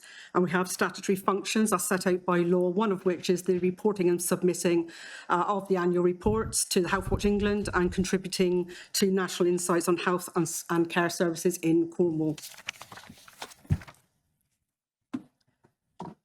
As Chair rightly said, I'm representing Isles of Scilly today and giving an overview. I want to start by saying that considering they are a very small team, the equivalent to 1.1 people, and all of which work part-time, they still have to work towards the same statutory functions and they don't have any specialist teams. I think this overview will show what sort of work and impact they have had in the Isles of Scilly. This, for 23-24, Health Watch Isles of Scilly have had 50 people share their experiences with health and social care services, leading to improved care and raised awareness. 56 people sought advice on topics such as mental health and the cost of living crisis, highlighting Health Watch's role as a trusted source of information. The achievement was the first achievement was that they engaged with over 100 residents on the Start Well, Live Well and Age Well initiative, shaping decisions in healthcare delivery. Their key impacts were the patient transport improvements. So Health Watch Isles of Scilly fed back led to the creation of a dedicated transport booking line for Isles of Scilly patients, reducing stress and improving access to medical services. Second achievement were the raised issues about long ambulance wait times, which has been addressed through call handlers training. A focus on carers led to improvement in communication and support with a rise of satisfaction from poor to satisfactory to good and excellent. Achievement 3 highlighted issues with the clarity of maternity care information, leading to collaboration to improve communication for expectant mothers. Cancer support care established cancer cafes to gather feedback on patient needs and use this information to offer resources. Achievement 4 worked with the ICB to ensure that patients requiring medical escorts are identified early, improving the booking process. Shared insights with South West Ambulance Service to improve community engagement and feedback loops, and facilitated community forums where local voices shape health and care services. A year in review of Health Watch Cornwall. I'm sure that the board are aware of this transitional time. I've been in post since December 23, and it's been quite a transition, and we're learning and building on the great work they've done previously. Since January, we've had a restructure, a relocation and a refocus on our priorities. And what we've done in our annual report is we have reached out to our local community. 780 people shared their experiences of health and social care services. 1,068 people sought advice and information on topics like mental health and the cost of living crisis. Making a difference to care, we published 2 reports last year in 23-24, and the most popular report was the Emergency Department Feedback Report, which highlighted the struggles in determining whether people sought advice from other services before arriving at ED, offering insights to improve the waiting experience. We support health and social care through volunteering. We have 5 outstanding volunteers who gave over nearly 100 hours of their time to improve care for our community. And we currently have the equivalent to 8 full-time staff. There's 12 of us, but it's the equivalent of 8 full-time to deliver on our goals and initiatives. How we made a difference throughout the year. We helped, in winter, we helped people get the support they needed while driving local healthcare changes. Our emergency department report led to closer collaboration with service providers. We spotlighted the hidden waiting list created by GP referral delays. We continue to address long waits in emergency departments and the broader pressures on healthcare services. In the summer, we held an Ageing Well workshop providing preventative health measures for seniors. We collected feedback from 400 individuals about the inequalities worsened by financial hardships, informing our future strategy for partnership boards.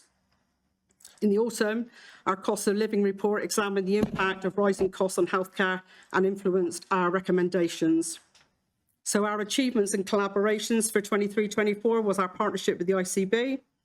So we collaborated at key events like at GP surgeries and Pride, gathering feedback to make improvements. The autism partnership with the police. We formed a working group to improve interactions between the police and neurodivergent individuals. During the NHS 75th anniversary recognition, our Hear Our Voice Dementia report contributed to the Cornwall and Isles of Scilly Dementia Improvement Programme, and our collaboration with our cost of living report and the DWP partnership, we worked to improve accessibility at job centres, leading to autism accreditation and better signage. So what's next? At the end of September, we're releasing our cost of living report. It will be published, and then leading into October, where we will be publishing on our dental crisis report, Your Questions Answered. We're also focusing on widening participation so that we understand healthcare experiences across diverse communities, especially in marginalised groups. And we're leading into or following on from our 2022 mental health and suicide prevention research as a foundation. We will continue to engage communities and assess the progress made in addressing mental health challenges, and we will be releasing a report in the new year. Thank you, Chair. So much. Excellent. Any questions for Debbie? No. Debbie, I was particularly interested in your survey at ED, and it may be you want to take this offline, but I was struck by the 87% figure of people who'd sought out information and advice from another provider, another service. Did your survey allow enough granularity to discover whether people had been given advice but chosen to ignore it and come to ED, or had actually been given advice to go to ED and therefore large numbers of people seeking advice were guided there? Was that, I mean, you don't need to go into detail now, just did it give you that information? At this stage, I think that I would like to go back to the team and ensure that I'm giving you the correct information. I'm very confident that it gave people an opportunity, to feed into our. So, I mean, this is prior to my starting, so I'm reporting on an annual report that I didn't personally oversee. However, on saying that, I know the robust measures that we have in place, and I'm sure that I can provide that information for board. Debbie, I'd really like to thank you for the report and for doing the Isles of Scilly as well. And thank you for the approach that you've been bringing into this role by reaching out into other parts of the sector, really looking at driving that forward with the 20+5 characteristics.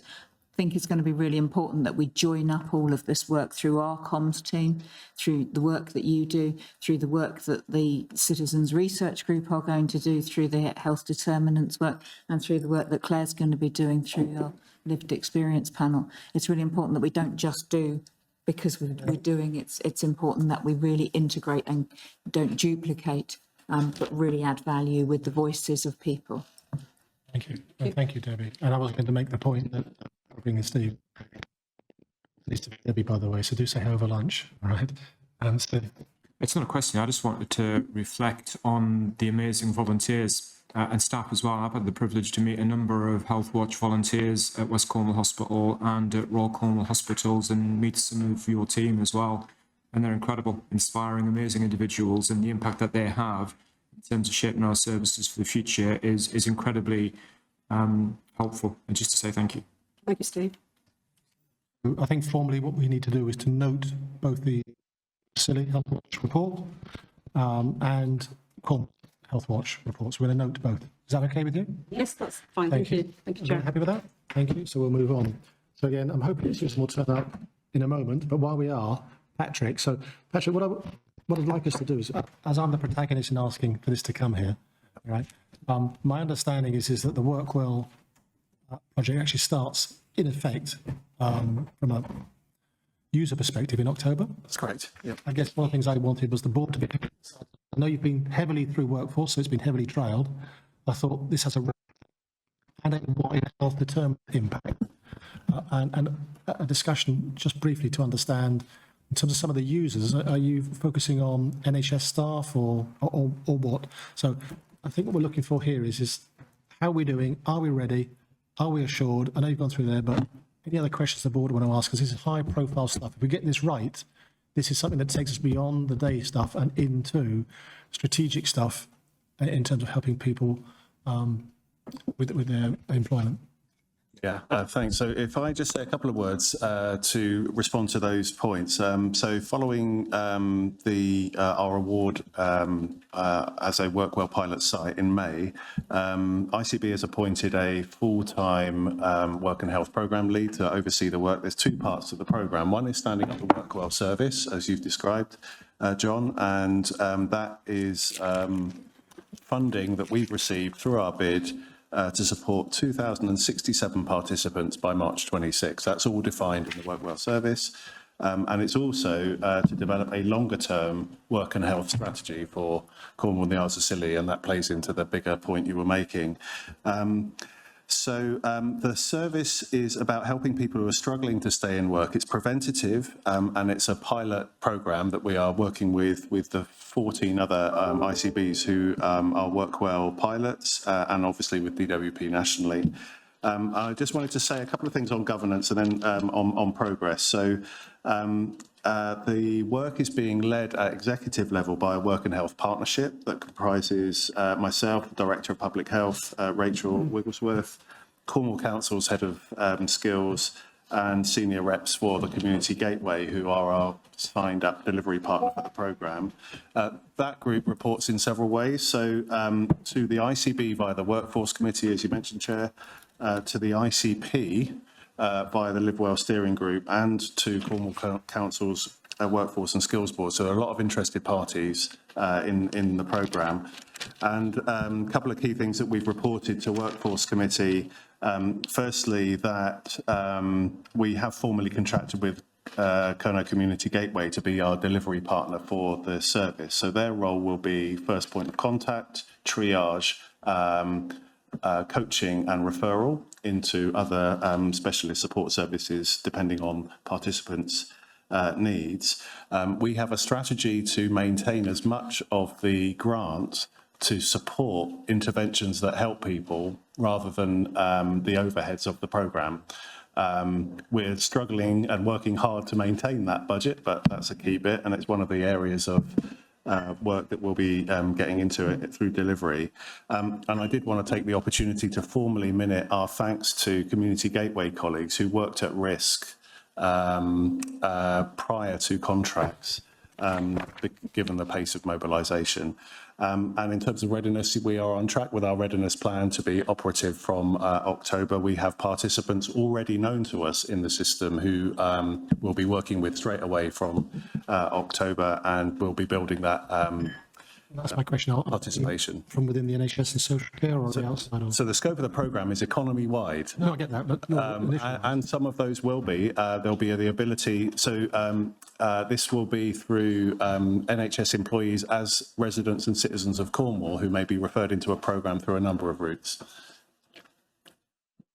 So yes, NHS employees and anybody who's referred into the programme from the wider economy. We're serving the whole population in getting to the 2,067 participants that we have. So I think those are the key points, Chair, that I wanted to update. Happy to take questions. How are you feeling, workforce chair? Yeah, we've received a number of reports and it seems to be good progress. We're looking forward to that feeding back to the next workforce committee. Okay. So I'm happy to, yes, Margaret. The occupational health input into this programme, is there any? So it depends where. So typically a participant journey might be, I've got this issue, this condition, these are the risks to me in my employment. A work and health coach will work out what's going on already, what support do you already have. So if they're working for an employer that has occupational health support, then that's clearly would be mapped. If they're not, then one of the things that we'll be looking at is how can we support their referral into an occupational health service. I will flag that we're already anticipating that the absence of occupational health services for large number of employers in Cornwall who are small and medium-sized enterprises is a major issue. We're anticipating that problem. Okay. Yeah. Okay. Thanks. So this is one of those smaller size financial contracts, but in terms of strategic leap and impact beyond the obvious, which is why I thought it was important for us to stay on the pace of this, Patrick. So when might you think it's appropriate to come back with another formal update we'll spend more time on? I'd like to, off the top of my head, first January onwards. So let's get the first quarter, October, November, December, and bring back some performance update, January board or February board. We're happy with that? So the recommendation is that we're asked to note the progress and support the development, and you're getting support from all constituent partners of the Integrated Care Board, Unitary Board. Yeah, partnership working has been excellent, and long may that continue. We'll move on. So welcome, Susan. So sorry. I know that's fine. Blame the Cornish weather, the plane couldn't land. They moved Cornwall, did they? We just went round Oh, I and see. round and round. Okay. Okay, so while you're settling down, you can just get hold of that public question. Got it. Thank you. We'll come to that at the very end. But Kate, I'd like, with the time now left, could you lead a discussion on item 9, which is the Integrated Performance Exception Report, because we could spend another 40 minutes on it, and we don't have that. So I want to do it justice, but could you use your helicopter chief executive perspective of the 65-week UEC and ambulance polls, please? Okay, thank you, John. So you've got the report in front of you and you will have been through it. So part of the performance, which is mentioned in the, because the IPR covers a lot of performance, but the 3 bullet points on the agenda reference 65-week wait. We've just had an update today, and Steve alluded to it earlier, that our 65-week wait position for the end of September was supposed to be 0. We knew it would be 56. But today we've had update from Robin Jones that 56 is now nearer to, I'm just trying to get it's going to be 80. And the way that splits down, I think, is around 16 people in the independent sector and 66 people on the orthopaedic pathway in RCHT. That may not be right. I'm just trying to look for that as we're speaking. So clearly that's disappointing, but we were trying to land a plane on a postage stamp. For those people who are still waiting, will be materially important for them, because we have to remember that 65 weeks is 18 months. So I'm sure there will be pressure on us over the coming weeks and months to get the 80 people down to a much lower number faster than possible. So sorry, I've got the number now. 66 orthopaedic patients on the RCHT site, 8 patients from other specialties, and 6 patients in the independent sector. So we will be closely following that, and I suspect we will have another timeline set for us for achieving 65 weeks. In terms of UEC, we have continued to have pressure on our ambulance holes at RCHT. We at one point during August were the worst provider and region in the country for ambulance holes. So it is a significant issue for us, which Steve has started to describe in his partner report. Clearly that impacts on both flow into and through the department, and also on the CAP 2 standard for SWOST, which means that we're not being able to achieve the CAP 2 standard. There are improvement plans in place, but we probably need to take stock during the month of September to bring back to October's board what our rapid improvement plan is going to be. I mentioned earlier that I've already spoken to Kate Canally around people coming into the emergency department who are no fixed abode, often with both mental health and drug presentations. And she has confirmed this morning that they've started to find housing for people who are no fixed abode and have got social care needs. I've also raised with Ali Bullman the requirement for a rapid recovery plan for social care movement out of RCHT and into appropriate places, and with Errol Cordell, who of course is our commissioner in the ICB. They're the bullet points around integrated performance. There's a lot more in here around infection control, money, workforce, but they're the 3 specified on the agenda.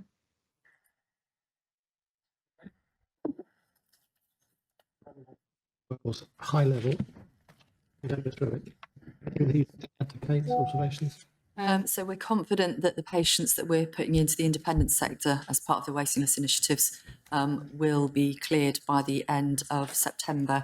And obviously working with RCHT to understand what more we can do.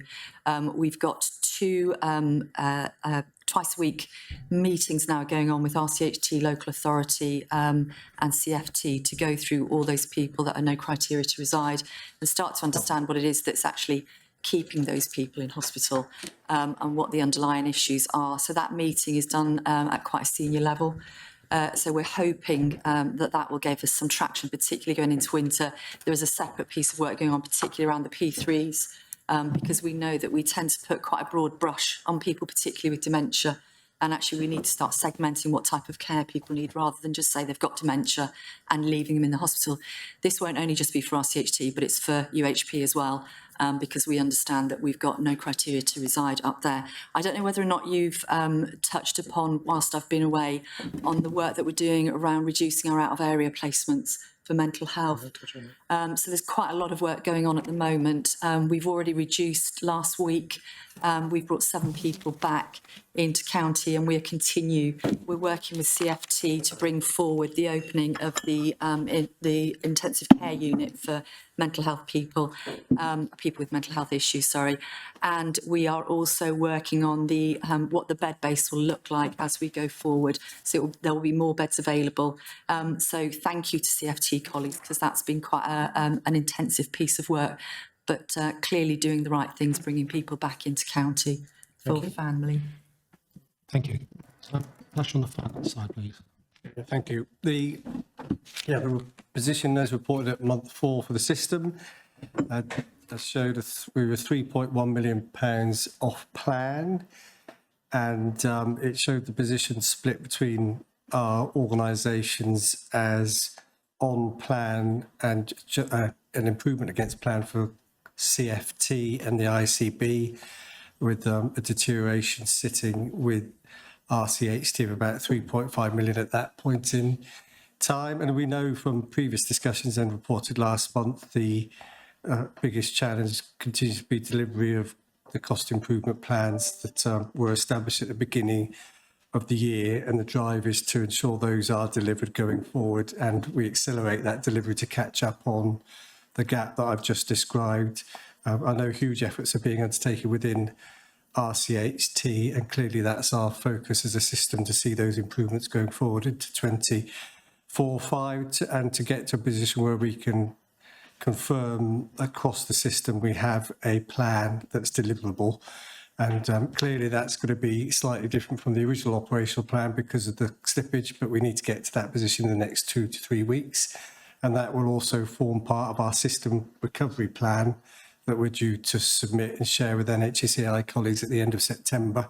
But we all have to be comfortable that that's a position that can be delivered. And again, the impacts that have been shown in there that are of concern are lack of recurrent delivery, certainly at month 4. On cost improvement plans, I think it showed up as a position of only about 4% of CIP at that stage was delivering a recurrent improvement, which obviously stacks up as a problem into 25/6 if we don't address that properly. So there is a huge amount of work to do, but I think we, as per board to board we've had with colleagues and discussions with the regional team, we're entirely committed to hitting a balanced position as at the end of 24/5, and that needs to be underpinned by the recovery plan we submit at the end of September. There clearly are improvements that are coming through, such as reduction in agency spend across all our organisations, falling within the national cap of about 3.2%, but there are other costs that are offsetting that, such as bank staff costs that we have to look at and see how we can manage that differently. And it all points in the direction that we need to be delivering care in different ways in future that offers better care, but also offers better value within the envelope of money we've got available for our system. So that's probably my brief summary, but happy to take questions. Any questions? No? Patrick, workforce? Only to say that the information in the IPR relating to workforce is the same performance workforce dashboard that goes to Workforce Committee, and that prompted the discussion earlier. So I was going to leave it there unless there are any particular questions. No new information in the IPR relating to the month 4 position. Okay. Any questions for Patrick? No? Okay. Let's move on. I think there are a couple of issues outstanding. We're moving on from the IPR now. Now that you've joined us, I didn't deal with the public question at the start. Okay. So now that you're here, if you could deal with the public question and the answer, I'd be very grateful. Okay. Do you want me to read the question out, Chair? A long question. It is a long. Can you get back to the person and share it with the board? Yeah, we can do. It's about costs when people have to travel outside of Cornwall and the Isles of Scilly for treatment. So the question is, do we pay the costs? Yeah. It's a long answer. I'm happy to have it published if what I'd that's like to do is, helpful. can we share it with the board, publish it, and certainly get back to the individual that asked? Is that all right with everybody? Yeah, thank you very much. So if we can move on to the forward plan, take a look at the full plan, if you may. Everything's an important paper, isn't it? But I think we're going to labour just for a moment the commissioning intentions work, Tracy and Kate, in terms of what's coming back from on that. But other than the usual stuff, which is in the pink on the left-hand side, I just want to run down through it. Kelvin, are we able to move on rather than just have an update, a real gritty, where are we at in terms of the federated data platform, and are we doing it? If so, by when and to what degree? Are we able to get that? There'll be a full update, but certainly already we've now got the memorandum of agreement documentation, are in the process of signing that. So I'm expecting to actually... If that could give, I'll exaggerate to be helpful, if you could give us a date when it turns on, as opposed to a development plan, that would be really helpful, just so I can share with colleagues who keep asking me where we are. That'd be great. Are we going to be ready, Kate, to have a recovering access to primary care paper? That's going to have to go through the new FMP committee. So I think recovering access to primary care is an ongoing piece of work. So we could bring it in October or we could bring it in November, whichever you would like to see on the agenda. It is linked to our allocation of money for next year, though. So if we're talking about commissioning intentions, it might be helpful. Chris. So the recovering access to primary care is a requirement from NHSE to give an update. And it was discussed at PCCC yesterday. So that is a paper that we could bring to the board either through a chair's report for highlighting, but it's a separate piece to the primary care strategy, which is also coming next week. So can I make a suggestion? Because we need those people not in there. So Sam Schmidt he's actually not here today because he's actually got a personal hospital issue. All right. But we need to make sure that primary care is cited and engaged, particularly after the previous board meeting that we had. So I think it feels slightly rushed for October, I was going to say, except it feels also integrally linked to the commissioning intentions. If you would mind taking it away as a clinical group with Tracy and Sanj and work out when it's going to come here, when it's going to go through FMP. And if October's right and it fits, great. If not, we'll go for November. Does that work for everyone? We do need to engage with those people not in the room. Can we come to Rachel's point about elective paper? Are we going to have elective paper? Because that's not on here. Yes? Sorry, Susan, you go. So we're working on the elective strategy at this point in time. I think we talked about it either coming back October or November. So yes. Yep. So October, can you do October? Yeah. Can I say, Susan, will we have done sufficient clinical engagement to bring something back in October? So we've got the clinical summit on the 27th of September. I think our clinicians need to be at the heart of the elective strategy. So it's just a question. If we have, then that's great. If we haven't, then November would be good. Molly, what's your thoughts? I was just going to add, Chair, it's already on the forward planner for November. It's already included. Thank you for that. Yes, it would as well. Very good. Okay, so that's clinical strategy update. Do we need that next month, or can we bring that out from the commissioning intentions? I think we bring that through the commissioning Yeah, intentions. let's weave it into that. Yes, we'll have lots of paper. Cyro update. Who's doing the Cyro update? Tracy, you happy to do that next month? Yeah. Okay, cool. Now, the big one is going to be the operating plan and outlining commissioning intentions. So if I could ask you as an executive group to really think through and tease out with everyone and for it to cut to the chase. We've got to move on from strategy and into what does this actually mean practically, and what are we going to put on the shelf as absolute priorities that when everything else gets fractious, we don't revisit those items. These are the things that we're going to definitely do next year. So transforming primary care, we've talked about that. Are we going to have the dental strategy next? Do we need that next month, or do we need something that is going to be looking into the loss withiel? Because we had one before and it was a nice strategy, but we've not done much. So can we have one that actually says, here's what we're doing? Yes, I think that can be the primary care strategy will have inside that the dental element and the plans that sit within it. You happy with that? Yeah, all right. If you're happy with that, I'll do that. John, can I just mention that in order to be able to do the dental update, Rachel, we need the hub to fully align with our intentions around dental commissioning for next year. So we just need to make that point. For that, are you happy for us to do a talking therapies update, Debbie? Or I've just been messaging Joe McAvoy because the most important thing is not where we are now, but where we're going to recover the quantum and to provide the 3-year plan. And I'm not sure that's quite where it needs to be yet. We into the commissioning intentions? It's definitely going to be in the commissioning intentions, and it's one of the asks from this afternoon's deep dive. We agree. Are you happy with that? Mm-hmm. Yep. Yeah.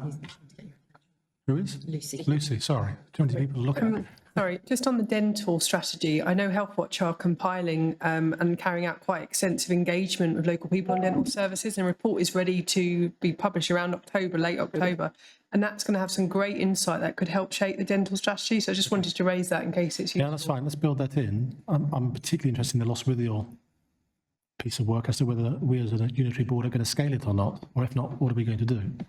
Yeah, we trailed that very heavily.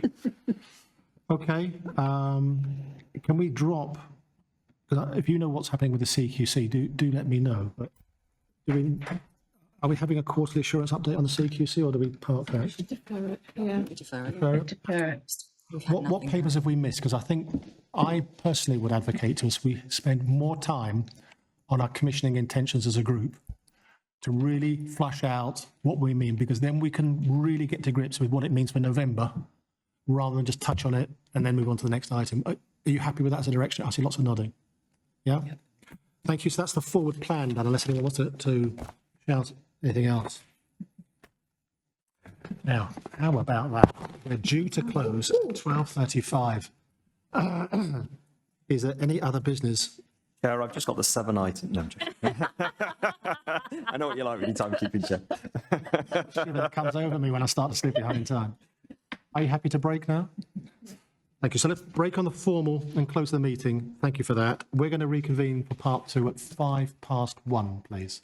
If I could ask you to bump into Rich and to Claire over lunch, I'd be very grateful, and just say hi. Thank you very much, everyone. Let's close there. Yeah.